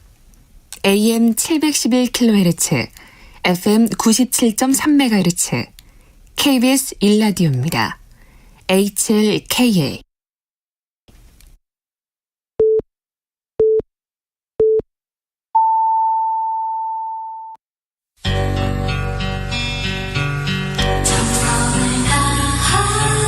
정성을 다하는 국민의 방송 KBS 주진우 라이브. 그냥 그렇다고요. 이 시각 라디오 정보센터 뉴스입니다. 여야가 2차 추가 경정 예산안 처리를 위한 협상을 벌였지만 최종 합의안 도출에 실패하면서 본회의 처리가 무산됐습니다. 국민의힘 권성동 원내대표는 내일 오후 8시 본회의를 개최하기로 잠정 합의를 봤다고 말했습니다. 중앙선거관리위원회는 제8회 전국동시 지방선거 사전투표 첫날인 오늘 오후 5시 투표율이 9.2%로 집계됐다고 밝혔습니다. 4년 전 지방선거 때보다는 높지만 지난 3월 20대 대선에는 못 미치는 수준입니다.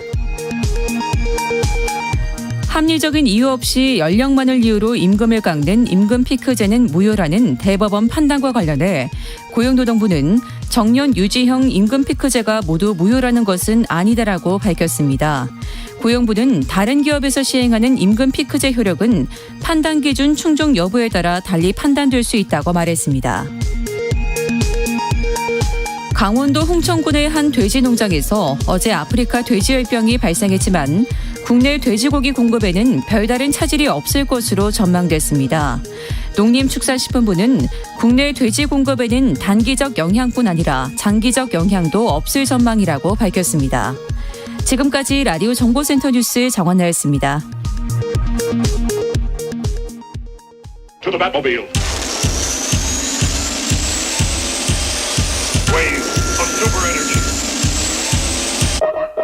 주 기자의 1분. 일본은 사라질 것이다, 이렇게 경고했던 일론 머스크가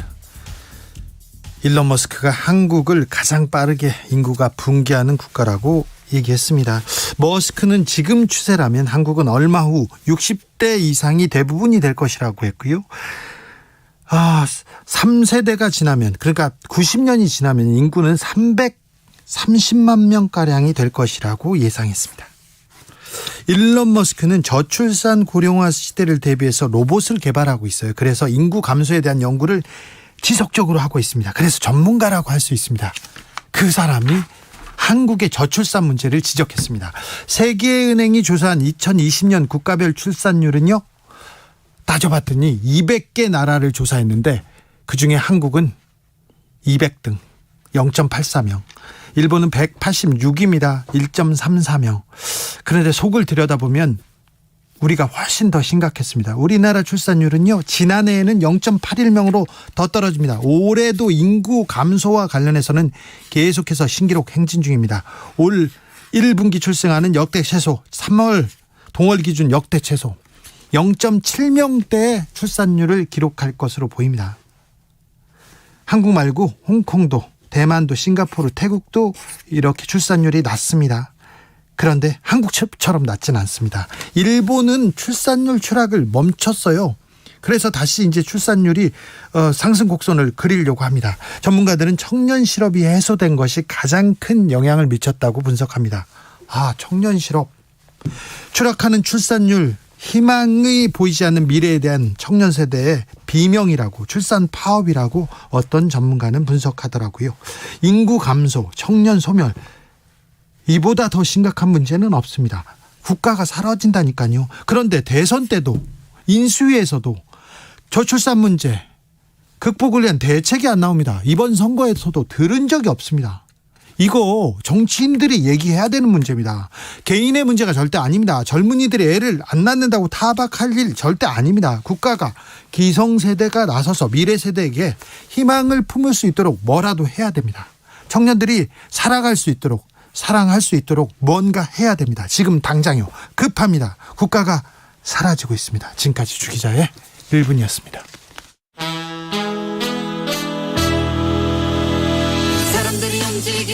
악뮤, 사람들이 움직이는 게.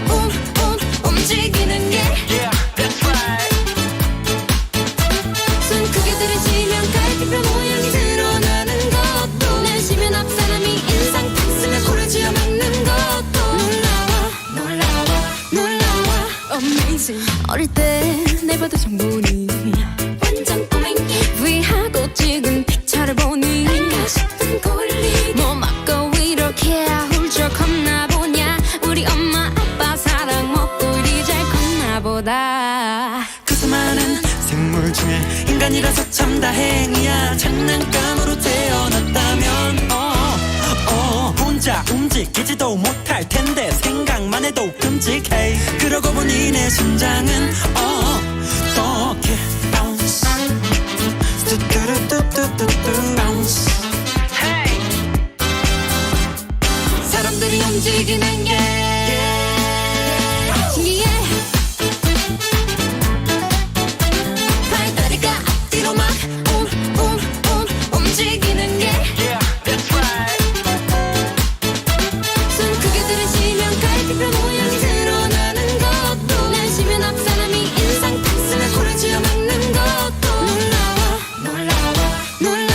Shall we dance? Dance!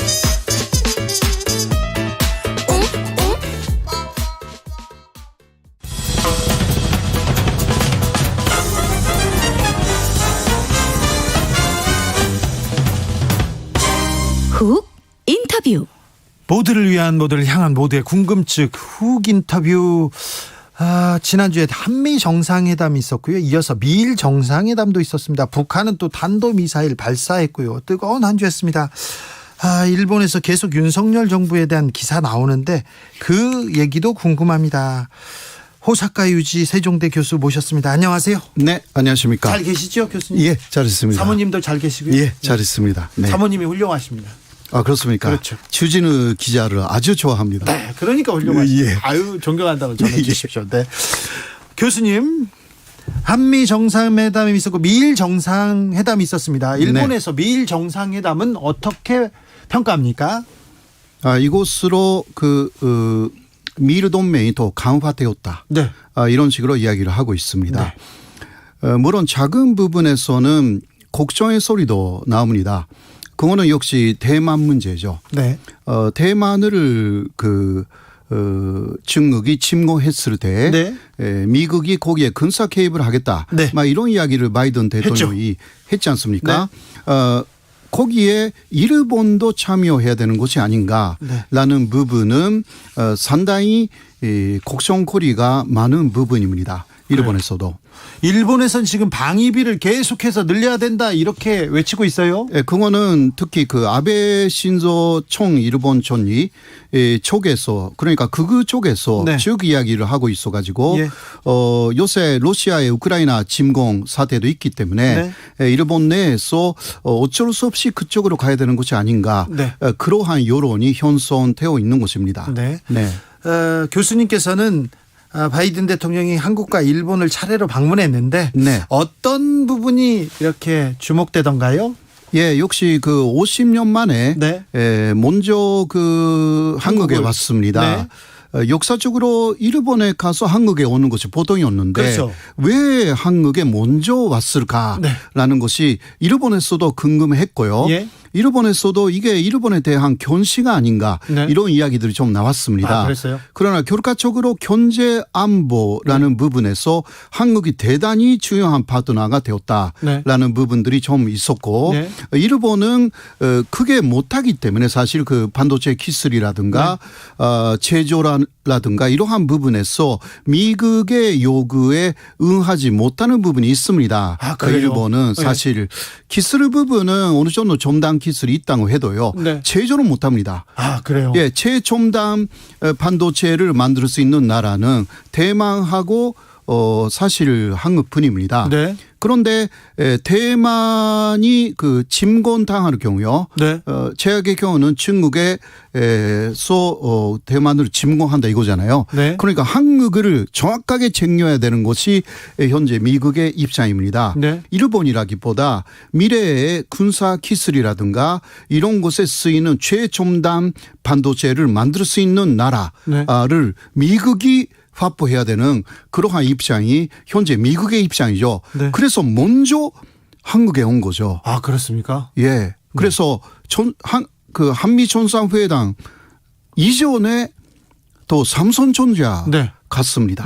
그렇지 않습니까? 현대차 정의선 회장하고도 이렇게 만나가지고 또 독대하고요. 예. 네, 그거는 그 8월 1년 전에 문재인 대통령이 당시 그 삼성전자라든가 현대 전수들을 데리고 미국에 갔습니다.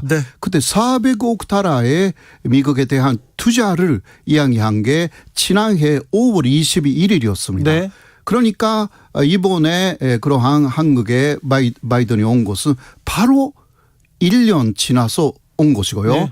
이번에 그러한 미국에 대한 투자는 2차로 이루어졌습니다. 근데 일본에 바이든이 일본에 갔을 때 일본 기업들이 우리가 미국에 투자할게 어떤 거에 대해서 기술 협력할게 그런 거 안 했습니까? 말을 못 합니다.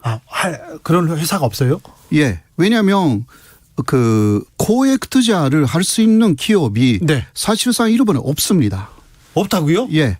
그러니까 지금 그 삼성이라든가 현대차처럼 그 100억 달러, 200억 달러 이렇게 투자를 일본 기업이 못하는 것입니다. 이게 현실입니다. 아 그래요? 예. 그래서 지난해도 한국은 합해서 400억 달러를 투자를 했는데 일본은 24억 달러밖에 투자를 못했죠. 지난해. 아 그래서 지금 조 바이든이 한국을 먼저 왔군요. 네. 일본 기업이 토요타 정도가 한다고 하면 그 정도 할 수가 있는데 그래도 토요타가 그런 기술이 있는 것도 아니고요. 지금 그 EV로 가야 하잖아요. 그 EV 자동차 쪽으로 가야 되는데 전기 자동차. 그런데 그 지금 토요타가 가장 힘을 쓰고 있는 게 하이브리드입니다. 그렇죠.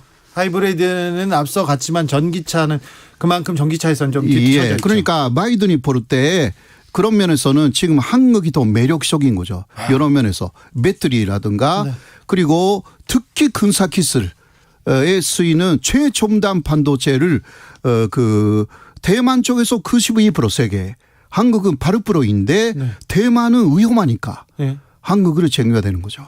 그렇습니까? 네. 한미 정상회담과 미일 정상회담이 있었습니다. 교수님은 어떤 포인트, 어떤 차이점이 있다고 보십니까? 역시 뭐 지금도 이야기를 했지만 한국에 대해서는 경제 안보라는 부분을 간주했고 기술라는 부분을 간주했고 일본에 대해서는 대만 유사시에 자위대가 그 동원되는 부분을 이번에도 그 미국 쪽에서 확인한 것으로 그렇게 보입니다. 네. 이거는 1년 전에 스가촌 전이 때도 마찬가지였습니다. 네.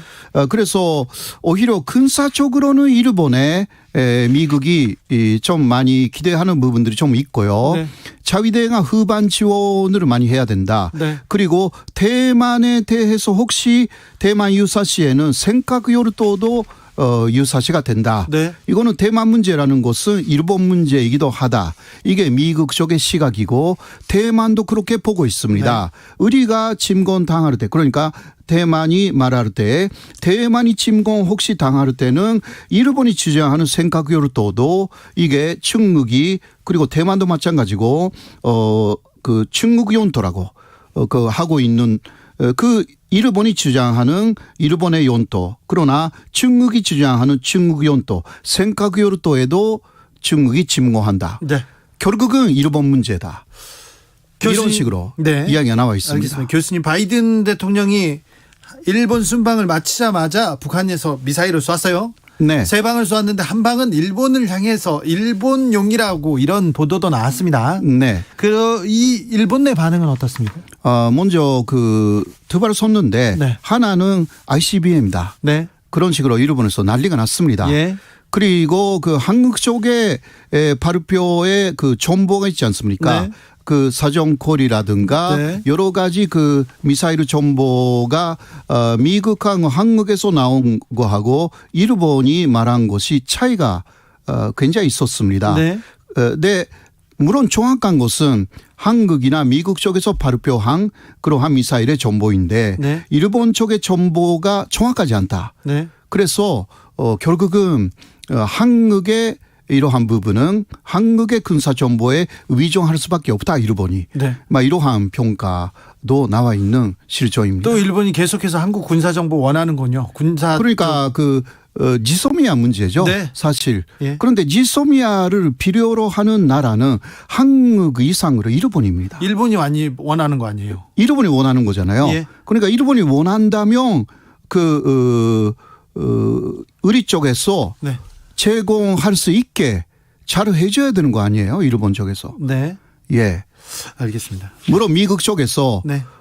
이게 간역강에 그러니까 미국은 계속해서 한국하고 뭐 일본하고 좀 관계 개선해라, 군사 훈련도 같이 해라 이렇게 미국에서도 압박하고 있어요. 예. 네. T에서는요. 네.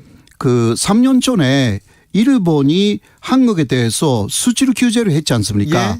그 반도체 문제로. 네네. 예.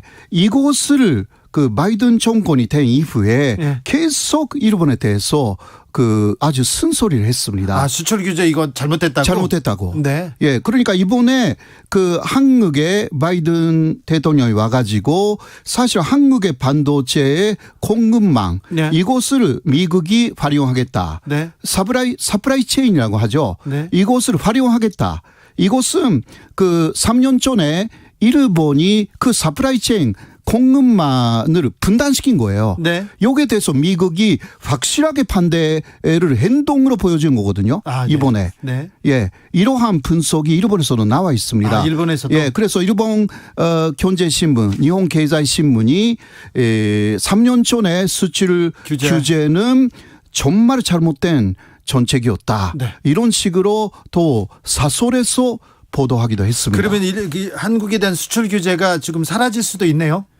그거는 사실상 사라진 거죠. 미국이 그 일본이 그런 것을 못하게 사실상 한국 기업을 이번에 손을 챙겼다라는 것입니다. 네. 있으나 마나죠. 지금 그 일본 쪽의 수출 규제라는 게. 네. 알겠습니다. 사실상 사라졌다. 네. 윤석열 정부를 바라보는 일본 언론, 일본의 시각은 어떻습니까? 아직은 좀 지켜보고 있는 부분들이 좀 있는 것 같습니다. 기대가 큽니까? 기대도 있는데, 네. 그러나 일본 쪽에서 좀 걱정하는 부분도 있습니다. 어떤 쪽으로요? 그거는 지금 그렇게 그 윤석열 정부의 지지율이 높지 않다라는 부분. 네. 그래서 지지율이 낮을 경우는 그 반일 정책을 쓸 경우가 한국은 많았다는 식으로 또 해석을 하고 있기 때문에 네. 아직은 그 어떻게 되는지는 조금 지켜봐야 한다라는 그 보도가 많은데요. 네. 그러나 아까 지소미아 이야기도 나왔지만 이러한 그 부분 특히 미국도 그런 군사적인 부분에서는 한미일 건조를 상당히 요구하기 때문에 네. 그런 부분에서 한미일 간의 관계 개선이 좀 이루어지는 것이 아닌가. 그리고 또 일본이 6월 10일부터 또 외국인 입국자를 그 받아들인다고 합니다. 단체 관광부터 시작한답니다. 네네. 그래서 이러한 부분에서 관광 라는 부분에서 한일 간에서 교류가 시작될 것이 아닌가. 네. 여기에 좀 기대를 거르고 있죠. 관광업체는 네. 특히.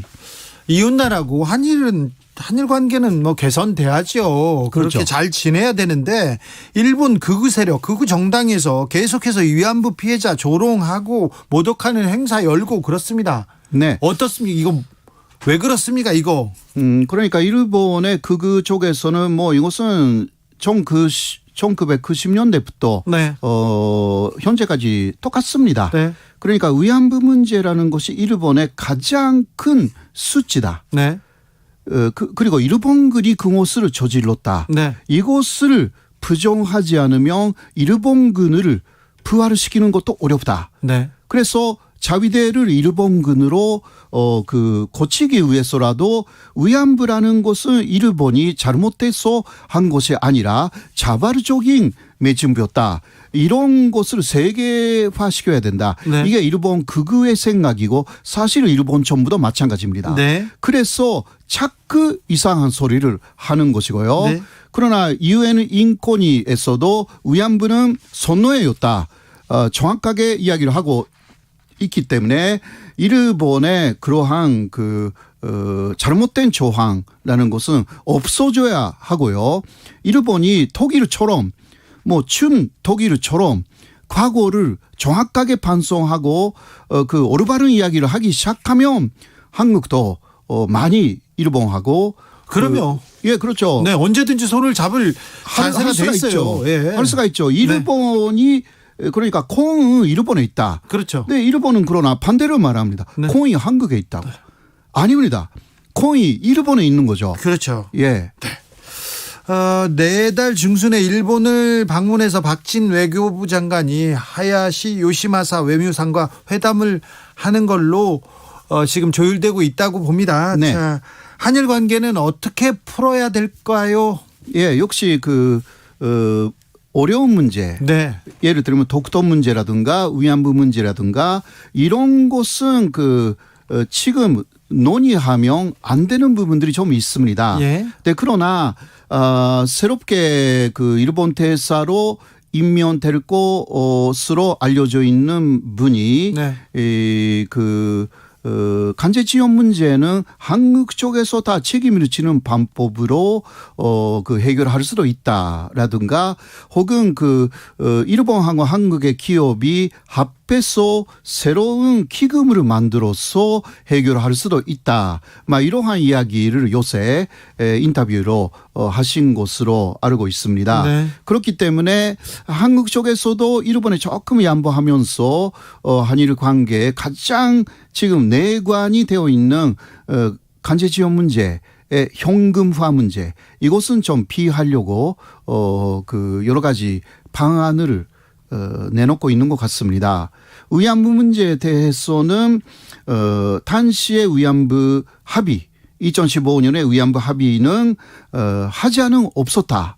이런 이야기를 하면서도 그러나 피해자들의 명예가 회복돼야 된다라는 것을 일본 정부는 또 알아야 된다. 네. 이런 이야기도 했기 때문에 현재까지 이야기해 온 내용하고 사실 큰 문제는 크게 차이는 없습니다. 그래요? 예. 네, 그러나 실제로 어떻게 풀어나가는지에는 좀 지켜봐야 하는 부분들이 좀 있습니다. 신중하게 잘 이렇게 풀어나가야 되는데. 그러나 문제는 항상 풀어나갈 때는 일본에 유리하게 풀어버렸거든요. 네. 박근혜 정권 때도 무리하게 협상 이렇게 해놓고 와가지고 그러니까 그다음에 더 이렇게 엉켜버렸지 않습니까? 예, 네. 그때는 또 페이후는 오바마 정권이었고요. 네. 그러나 실질적으로는 바이든 당시 부통령이 한일 위안부 합의에 엄청나게 많은 그 힘을 쏟았습니다. 네, 예. 예. 지금 그 바이든이 대통령이 됐어요. 그렇죠. 그래서 비슷한 일이 일어나지 않을까 네. 좀 걱정이 있습니다. 걱정해야 되겠네요. 이 부분에 대해서 외교적으로 조금 대응해야 되겠네요. 그러니까 바이든을 비롯한 그 민주당, 예. 미국의 민주당은 그 일본하고 일본에 잘 지내서 예, 그 역사 문제는 깊이 관심이 없어요, 사실. 네. 그 한국하고 일본이 잘 그 협력해 가지고 경제든 군사든 예, 북한하고 더 나아가서 지금 가장 큰 문제는 중국에 대해서 네. 중국에 대해서 대응해 줄 것을 원하고 있는 거죠. 네. 예, 우리 한국군도 사실상 그 중국에 대해서 대응할 수 있는 한국군을 만들고 싶은 게 바이든의 생각이에요. 바이든의 생각과 일본의 생각이 지금 좀 일치해요. 일치를 하죠. 그러니까 조금 외교력을 네. 우리의 외교력이 굉장히 중요해졌습니다. 중요합니다. 네. 그러니까 그 한국군이 왜 있는가? 예. 그리고 한미동맹은 북한에 대해서 있는 거 맞죠? 네. 그러나 중국에 대해서 있는 게 아닙니다. 예, 예. 그것이 지금 그 변화하고 있습니다. 네. 미국은 북한은 작은 문제, 네. 그다음 중국 문제로 아주 큰 문제로 한국을 그렇죠. 대중국 보위망으로 늘리려고 네. 하고 있기 때문에 네. 코드에 대해서는 일단 들어오지 말라고 했어요. 왜냐하면 네. 코드는 4개라는 뜻이잖아요. 예. 지금 4개 있는데 한국이 들어오면 5개가 돼요. 이름 바꿔야 돼요. 예, 이름 바꿔야 되니까. 네. 그러니까 IPEF라는 것을 만들었잖아요, 이번에. 예, 그거는 경제적인 코드입니다. 우리는 북한 문제가 중요하잖아요. 그렇죠. 그러니까 나서서 일본하고 손을 잡을 수가 없어요. 미국 뜻대로. 그러니까 이상하게 군사동맹 쪽으로 가면요. 네. 그 홋카이도에 러시아가 침공할 우려도 지금 있는 상황입니다. 네. 러시아가 그런 말을 했습니다. 예. 홋카이도는 우리 것이라고. 네. 러시아가요. 네. 그럴 때 그 한국군이 그 일본하고 군사적으로 동맹 관계 같이 맺어버리면 홋카이도로 가야 돼요. 아이고 그건 또 안 되죠. 안 그리고 되죠. 대만도 지켜줘야 돼요. 그건 또 안 되죠. 또 독도 앞바다에 일본 전함이 와가지고 훈련하거나 그건 안 됩니다. 독도를 기지로 만든다고 할 거예요. 일본이 그럴 경우는 기지로. 일본은요? 예, 일본이 한국하고 공동 기지로 독도를 사용하자. 이런 식으로 나올 거예요. 예, 그 다음 독도에서 안 나갈 거예요. 막아야 됩니다. 이거는. 예, 잘 알겠습니다. 여기까지 듣겠습니다. 예. 호사카 유지 교수였습니다. 말씀 잘 들었습니다. 고맙습니다. 정치 피로, 사건 사고로 인한 피로, 고달픈 일상에서 오는 피로. 오늘 시사하셨습니까? 경험해보세요. 들은 날과 안 들은 날의 차이. 여러분의 피로를 날려줄 저녁 한 끼 시사. 추진우 라이브.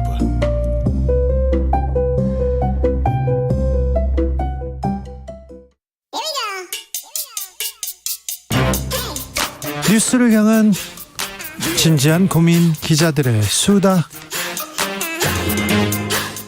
라이브 기자실을 찾은 오늘의 기자는 미디어오늘 정철훈 기자입니다. 안녕하세요. 네, 안녕하세요. 네. 다둥이 아빠 정철훈입니다. 다둥이야? 네. 그렇죠. 셋. 네, 셋입니다. 훌륭하십니다. 네. 애국자예요. 감사합니다. 애국자. 네. 자, 오늘은 어떤 이야기로 시작해 볼까요? 오늘 인사가 하나 있었는데 네.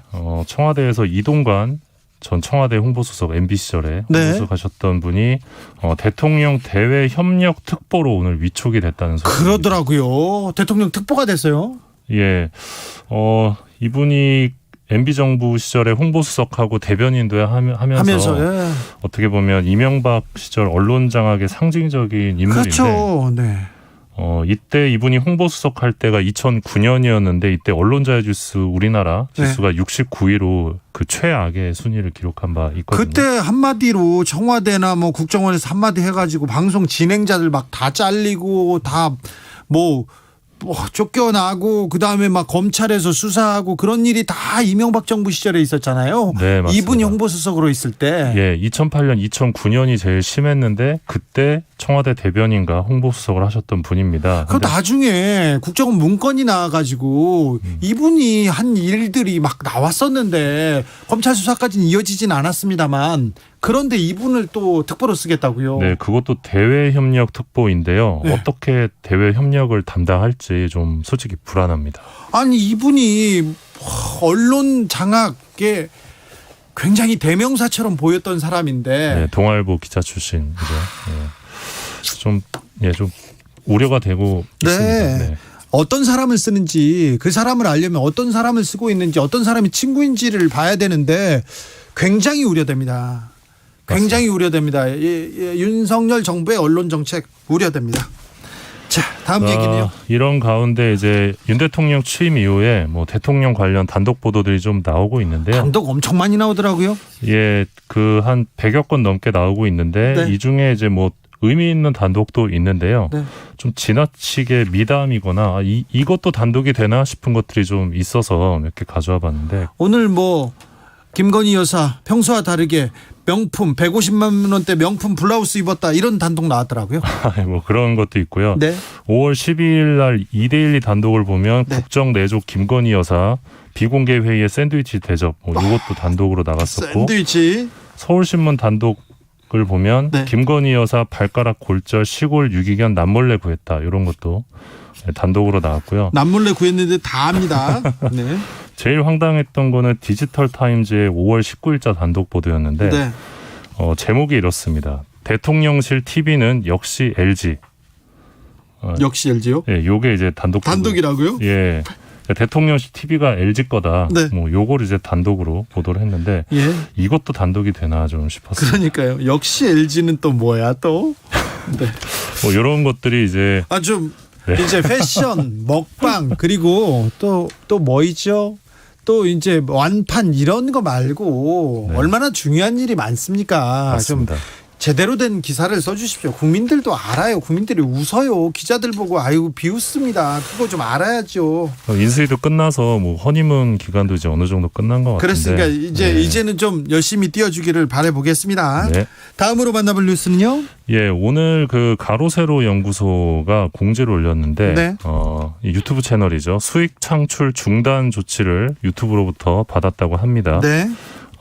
어떻게 된 일이냐? 지난달에 이제 그 현장 취재 조민을 만나다 요런 제목의 영상을 올렸는데 요게 이제 유튜브 커뮤니티 가이드라인 위반이 돼서 네. 영상 삭제 및 일주일간 방송 금지 제재가 내려졌습니다. 네. 실시간 스트리밍 업로드 아무것도 못하게 됐는데 가세연이 이 사실을 전하면서 앞으로 90일간 수익 창출도 중단됐다 이런 주장을 했는데 네. 확인해 보니까 거짓말이었고요. 90일이 아니고 30일이라고 합니다. 네. 일단 유튜브는 콘텐츠를 통해서 특정인을 괴롭히거나 과도하게 공격하는 콘텐츠를 금지 규제하고 있는데요. 물론 고위공직자는 예외입니다. 앞서 가세연이 4월 18일에 올린 영상이 좀 논란이 됐었는데 충격 단독, 여전히 의사로 일하는 조민 포착 뭐 이런 영상 그리고 맨발의 조민 이런 제목으로 영상을 올렸었는데 조국 전 장관 딸 조민 씨가 근무하는 병원에 찾아가서 무단 촬영하며 인터뷰를 시도하고 또 외모를 평가하는 그런 장면이 담겼습니다. 그래서 이 아버지인 조국 전 장관이 이 쓰레기 같은 악행이다 이러면서 강하게 분노하기도 했습니다. 예.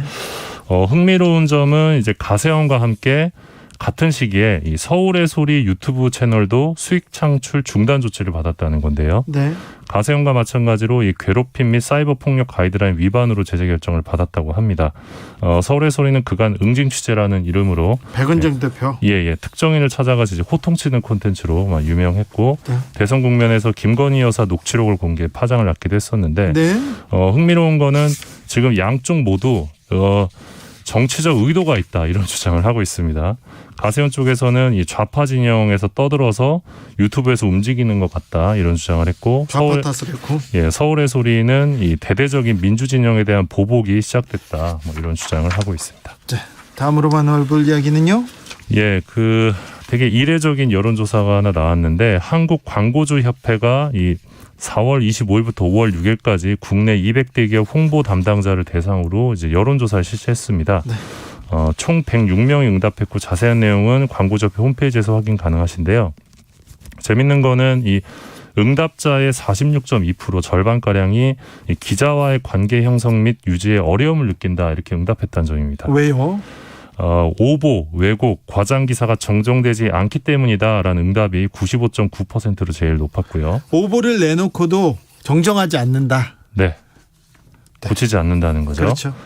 그리고 이어지는 어려움인 것 같은데 기사를 빌미로 광고 협찬을 요청받을 때 네. 이게 79.6%였습니다. 이거는 기사 광고 내놔라 안 그러면 기사 쓴다. 이거는 깡패들이 하는 일이죠. 깡패들이 네. 하는 일인데 그런 일들이 언론에서 기자들이 좀 자주 하나 봅니다. 아직도. 예, 참고로 최근에도 이 매일경제 TV에서 이 기사를 쓴 다음에 특정 기업을 이제 혼내는 기사를 쓴 다음에 후속 보도를 예고하면서 이 3억 원의 광고를 요구했습니다. 그래서 소송으로 간 사례도 있는 어디요? 상황인데 매일경제요? 매일경제 TV라고요. 아이고 참 아직도 그런 사람들이 있어요? 이건 깡패죠. 그러니까 손가락 3개를 보여주면서 네. 1,000만 원대가 아니다라고 했다고 합니다. 그러면 3억인 거죠. 예. 아직도 이런 사람들이 있습니다. 예, 뭐 이런 상황들이 이제 홍보 담당자 입장에서는 굉장히 좀 어려운 상황이고요. 어렵죠. 그 다음으로는 뭐 술자리, 골프 등 업무 시간 외에 진행되는 네트워킹. 김영란법이 있는데 아직도 술자리, 아직도 골프 접대 받습니까? 제가 알기로는 이 김영란법을 우회해서 얼마든지 술자리, 골프를 즐기고 있다고 합니다. 기자님들께서. 네. 그래요? 그 사람들 다 신고하세요. 신고하면 됩니다. 신고하세요. 여기로 고발하십시오. 자, 마지막으로 만나볼 이야기는요. 네, 이번 주 월요일이죠. 서울중앙지검장으로 송경호 검사가 취임을 했는데요. 송경호 검사가 중앙지검장이 되다니. 네, 강자들이 법 위에 군림하거나 법 뒤에 숨지 못하도록 사명을 다하겠다라고 밝히셨는데 네.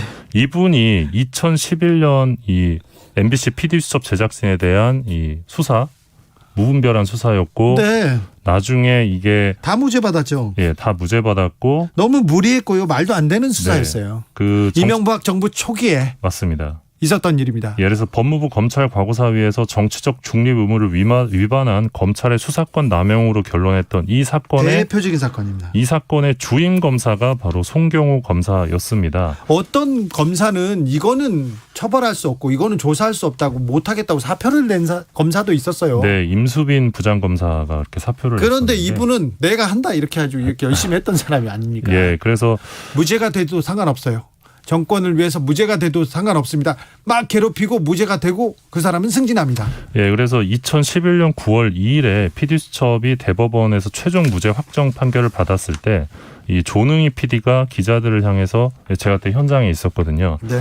전현준, 박길배, 김경수, 송경호 검사 이들의 이름이 영원히 기억돼야 한다. 이들은 반드시 응징돼야 한다 이렇게 말을 했었고 네, 정치 검사다 이렇게 했죠. 예, 송일준 PD 옆에 있던 PD수첩 진행자셨는데 정치 검찰이 언론 자유를 바닥에 내동댕이 쳤다 이렇게 비판했었고요. 네. 당시 한국 PD연합회는 검찰을 향해서 엉터리 수사를 해놓고 좌천은커녕 대부분 영전했다 이렇게 개탄을 했는데 이분이 가장 중요한 자리라는 검찰에서 가장 요직이라는 서울중앙지검장으로 갔어요. 이걸 어떻게 봐야 되는 건지.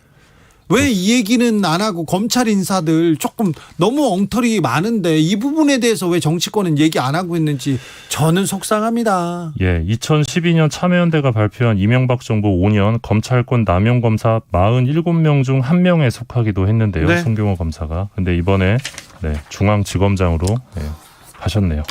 대표적인 정치 검사라고 불렸습니다. 송경호 검사는 이명박 정부 때, 박근혜 정부 때. 그런데 윤석열 정부에서 문재인 정부 때도 좀 잘 나갔어요. 이때 그 PD수첩 수사할 때 그 김보슬 PD가 결혼식 4일 전에 그 예비 시어머니 집 앞에서 체포되기도 했었거든요. 긴급 체포됐어. 다 긴급 체포됐는데 긴급 체포 이유도 별로 없어요. 그냥 일단 잡아가고 뉴스에 나오고.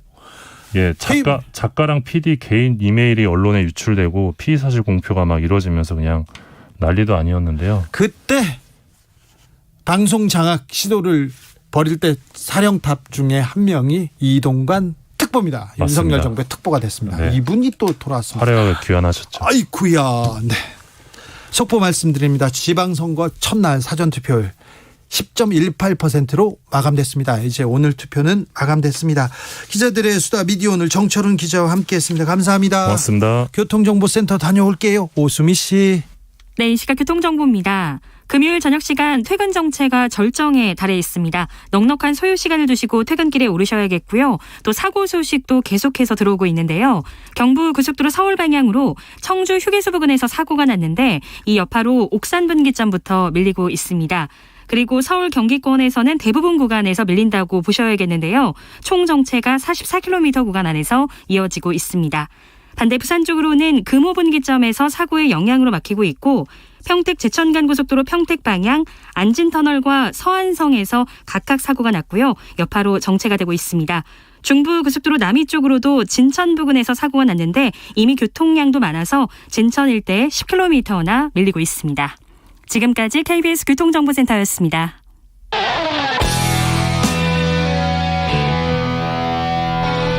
스치기만 해도 똑똑해진다. 드라이브 스루 시사 주진우 라이브.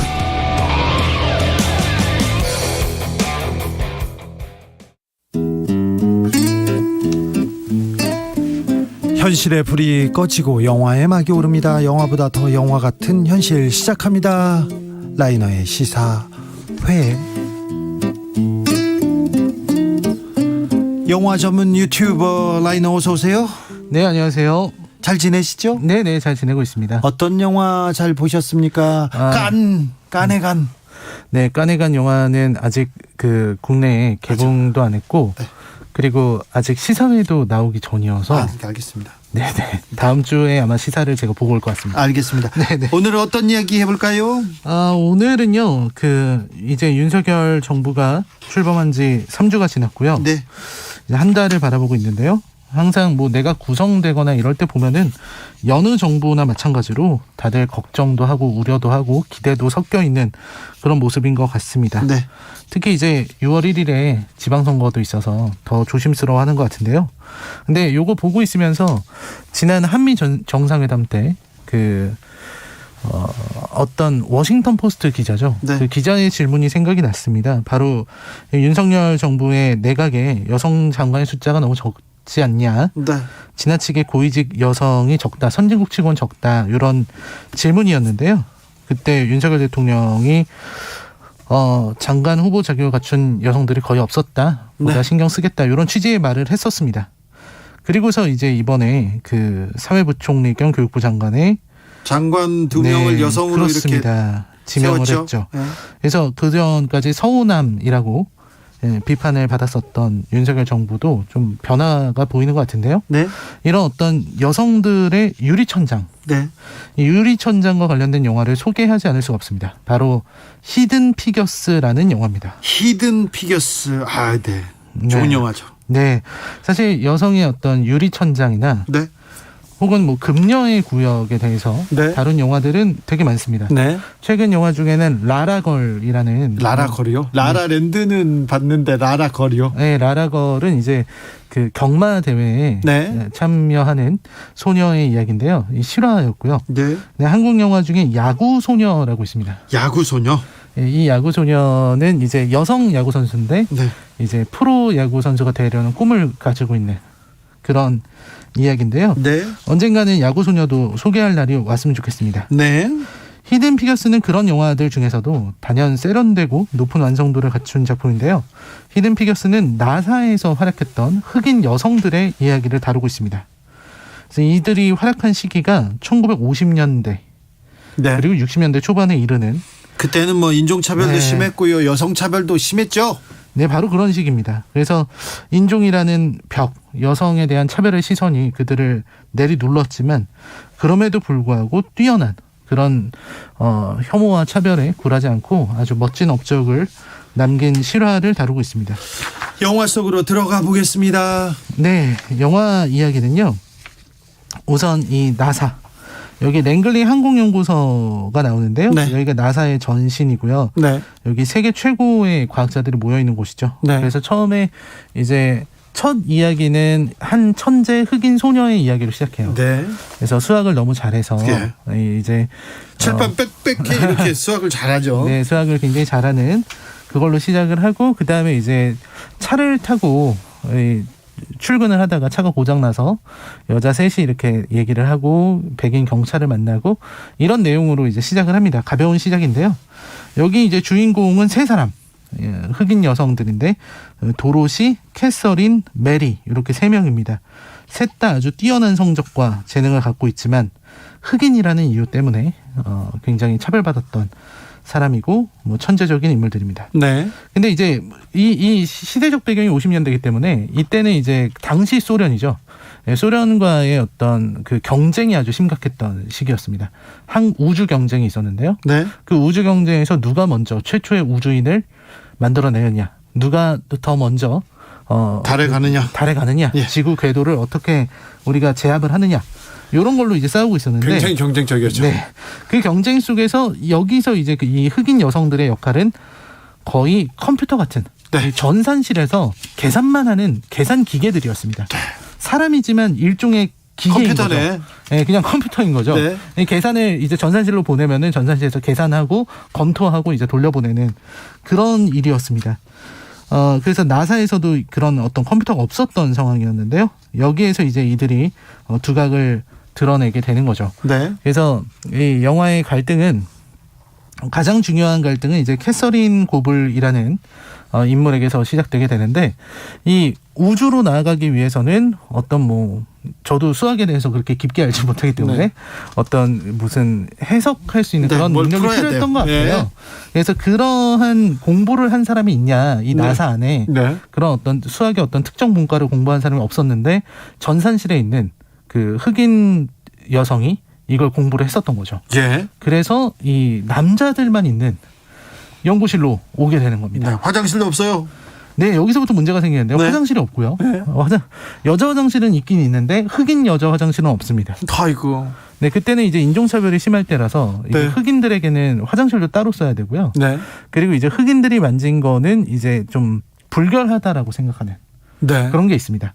그러니까 과제를 주면은 이제 일을 해야 되니까 일하다 보면은 커피가 필요하고요. 커피를 마시려고 아무 생각 없이 캐서린은 커피 포트에 컵을 대고 커피를 따라 마셨는데 네. 그거를 순간 그 백인 남자들이 다 쳐다보는 장면이 되게 인상적입니다. 네.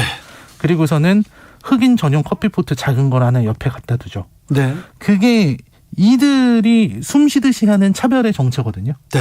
그러니까 자기들은 차별이라는 걸 모르고 차별이 아니라고 하죠. 자기들이 편하려고 서로 따로 쓰면 좋지 않느냐 이렇게 얘기를 하는데 그거는 누가 봐도 차별입니다. 네. 그래서 이런 상황에서 아주 엄청나게 많은 차별들을 각자 당해요. 네. 근데 여기서는 이제 흑인에 대한 차별도 있고요. 또 여성에 대한 차별도 있고 네. 아주 다양한 차별들이 있습니다. 그 상황에서 이제 도로시 같은 경우는 이제 자기 전산실에 있는 이 흑인 여성들의 리더 같은 존재였기 때문에 이제 미래가 컴퓨터라는 걸 알게 돼요. 네. 그래서 우리는 프로그래밍 언어를 배워야 된다. 네. 이런 어떤 그 선견지명을 갖고 있었던 현명한 여인입니다. 네. 그래서 그 컴퓨터 관련된 공부를 그 전산실 사람들에게 다 시키고 예. 자기도 공부를 해서 네. 그 처음으로 나사에서 커다란 IBM 슈퍼컴퓨터를 들어왔을 때 네. 그 컴퓨터의 문제들을 해결해 가면서 자기 자리를 찾아가게 됩니다. 그리고 이제 마지막으로 이 메리 같은 경우는 마찬가지로 이런 컴퓨터나 이런 걸 배우기 위해서는 반드시 이 거기 그 동네가 버지니아인데요. 예. 거기에 있는 버지니아 공대 같은 데서 수업을 들은 사람만 참여할 수 있다고 합니다. 네. 근데 거기는 남자밖에 받질 않아요. 예. 어떻게 합니까? 그래서 고등학교에서 배우면 된다 그러는데 그 고등학교는 또 백인밖에 받지 않습니다. 어이고. 그러니까 이게 다 안 되는 거죠. 예. 그래서 그거를 재판까지 가져가서 판사에게 아주 놀라운 언변으로 예. 그 최초의 허락을 받아내게 됩니다. 최초로 공부를 그 대학에서 강의를 받는 학생이 됐겠네요. 네네. 그거를 할 때 이 설득하는 논리가 아주 대단한데요. 네. 판사한테 최초가 얼마나 중요한지에 대해서 설명을 합니다. 네. 판사님이 나중에 돌아가시게 될 때 100년 동안 기억에 남을 판결을 하나는 내려야 되지 않느냐. 그렇죠. 바로 지금이 그거다. 최초로 흑인 여성이 네. 이 공부를 할 수 있게끔 학교에 들어갈 수 있게 해주는 거. 그 얘기를 듣고 판결을 내리시지 않을 수 없죠. 네, 그 얘기를 듣고 대신 야간에만 가능하다라는 단서를 달아서 야간에만. 네, 그래서 이제 입학을 시키는 그런 이야기들이 있습니다. 네. 그래서 결국 이제 영화는 엔딩으로 나아가고요. 네. 여러 가지 뭐 갈등도 있고 당연히 괴롭히는 사람들도 있고 한데 네.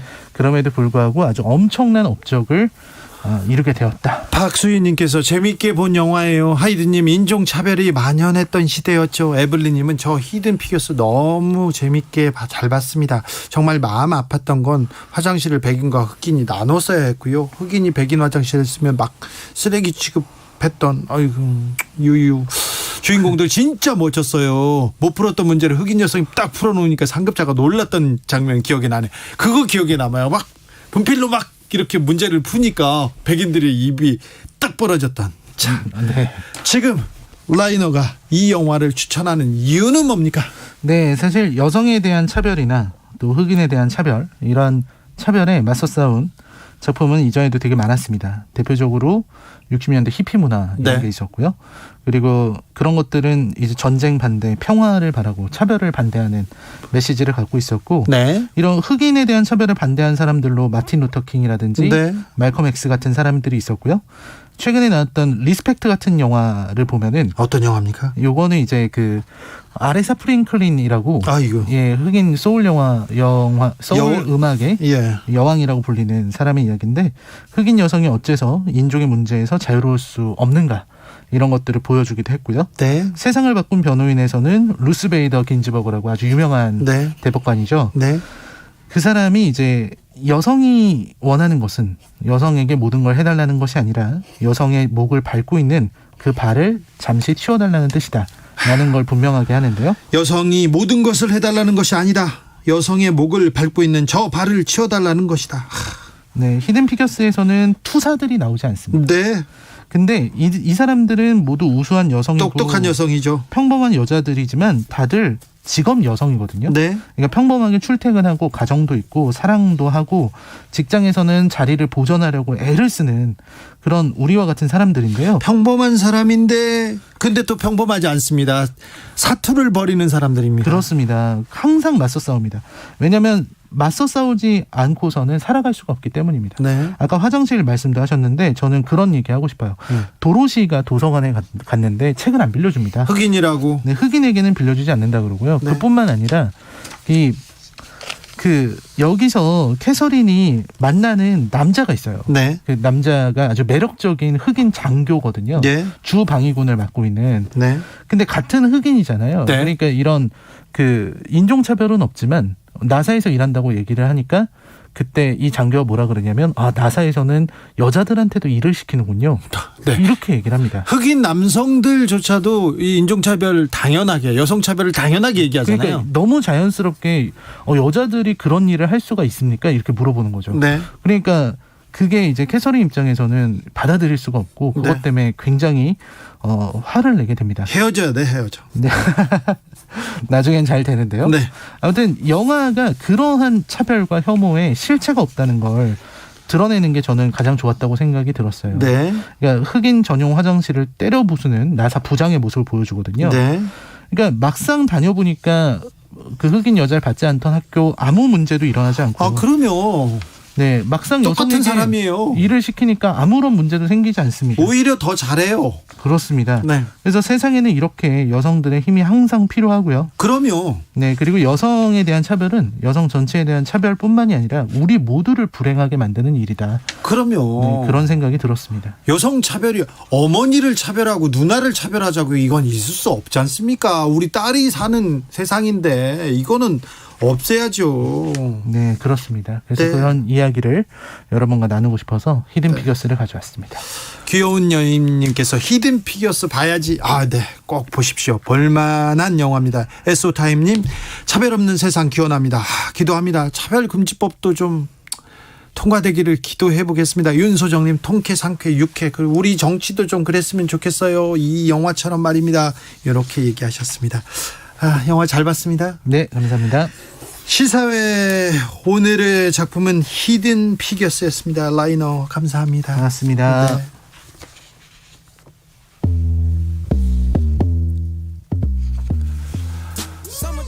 영화 히든 피겨스의 OST입니다. 펄 윌리엄스의 러닝 들으면서 주진우 라이브는 여기서 인사드립니다. 오늘 돌발 퀴즈의 정답은 3번.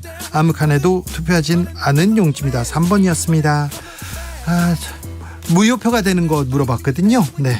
저는 내일 오후 5시 5분에 주진우 라이브 스페셜로 돌아옵니다.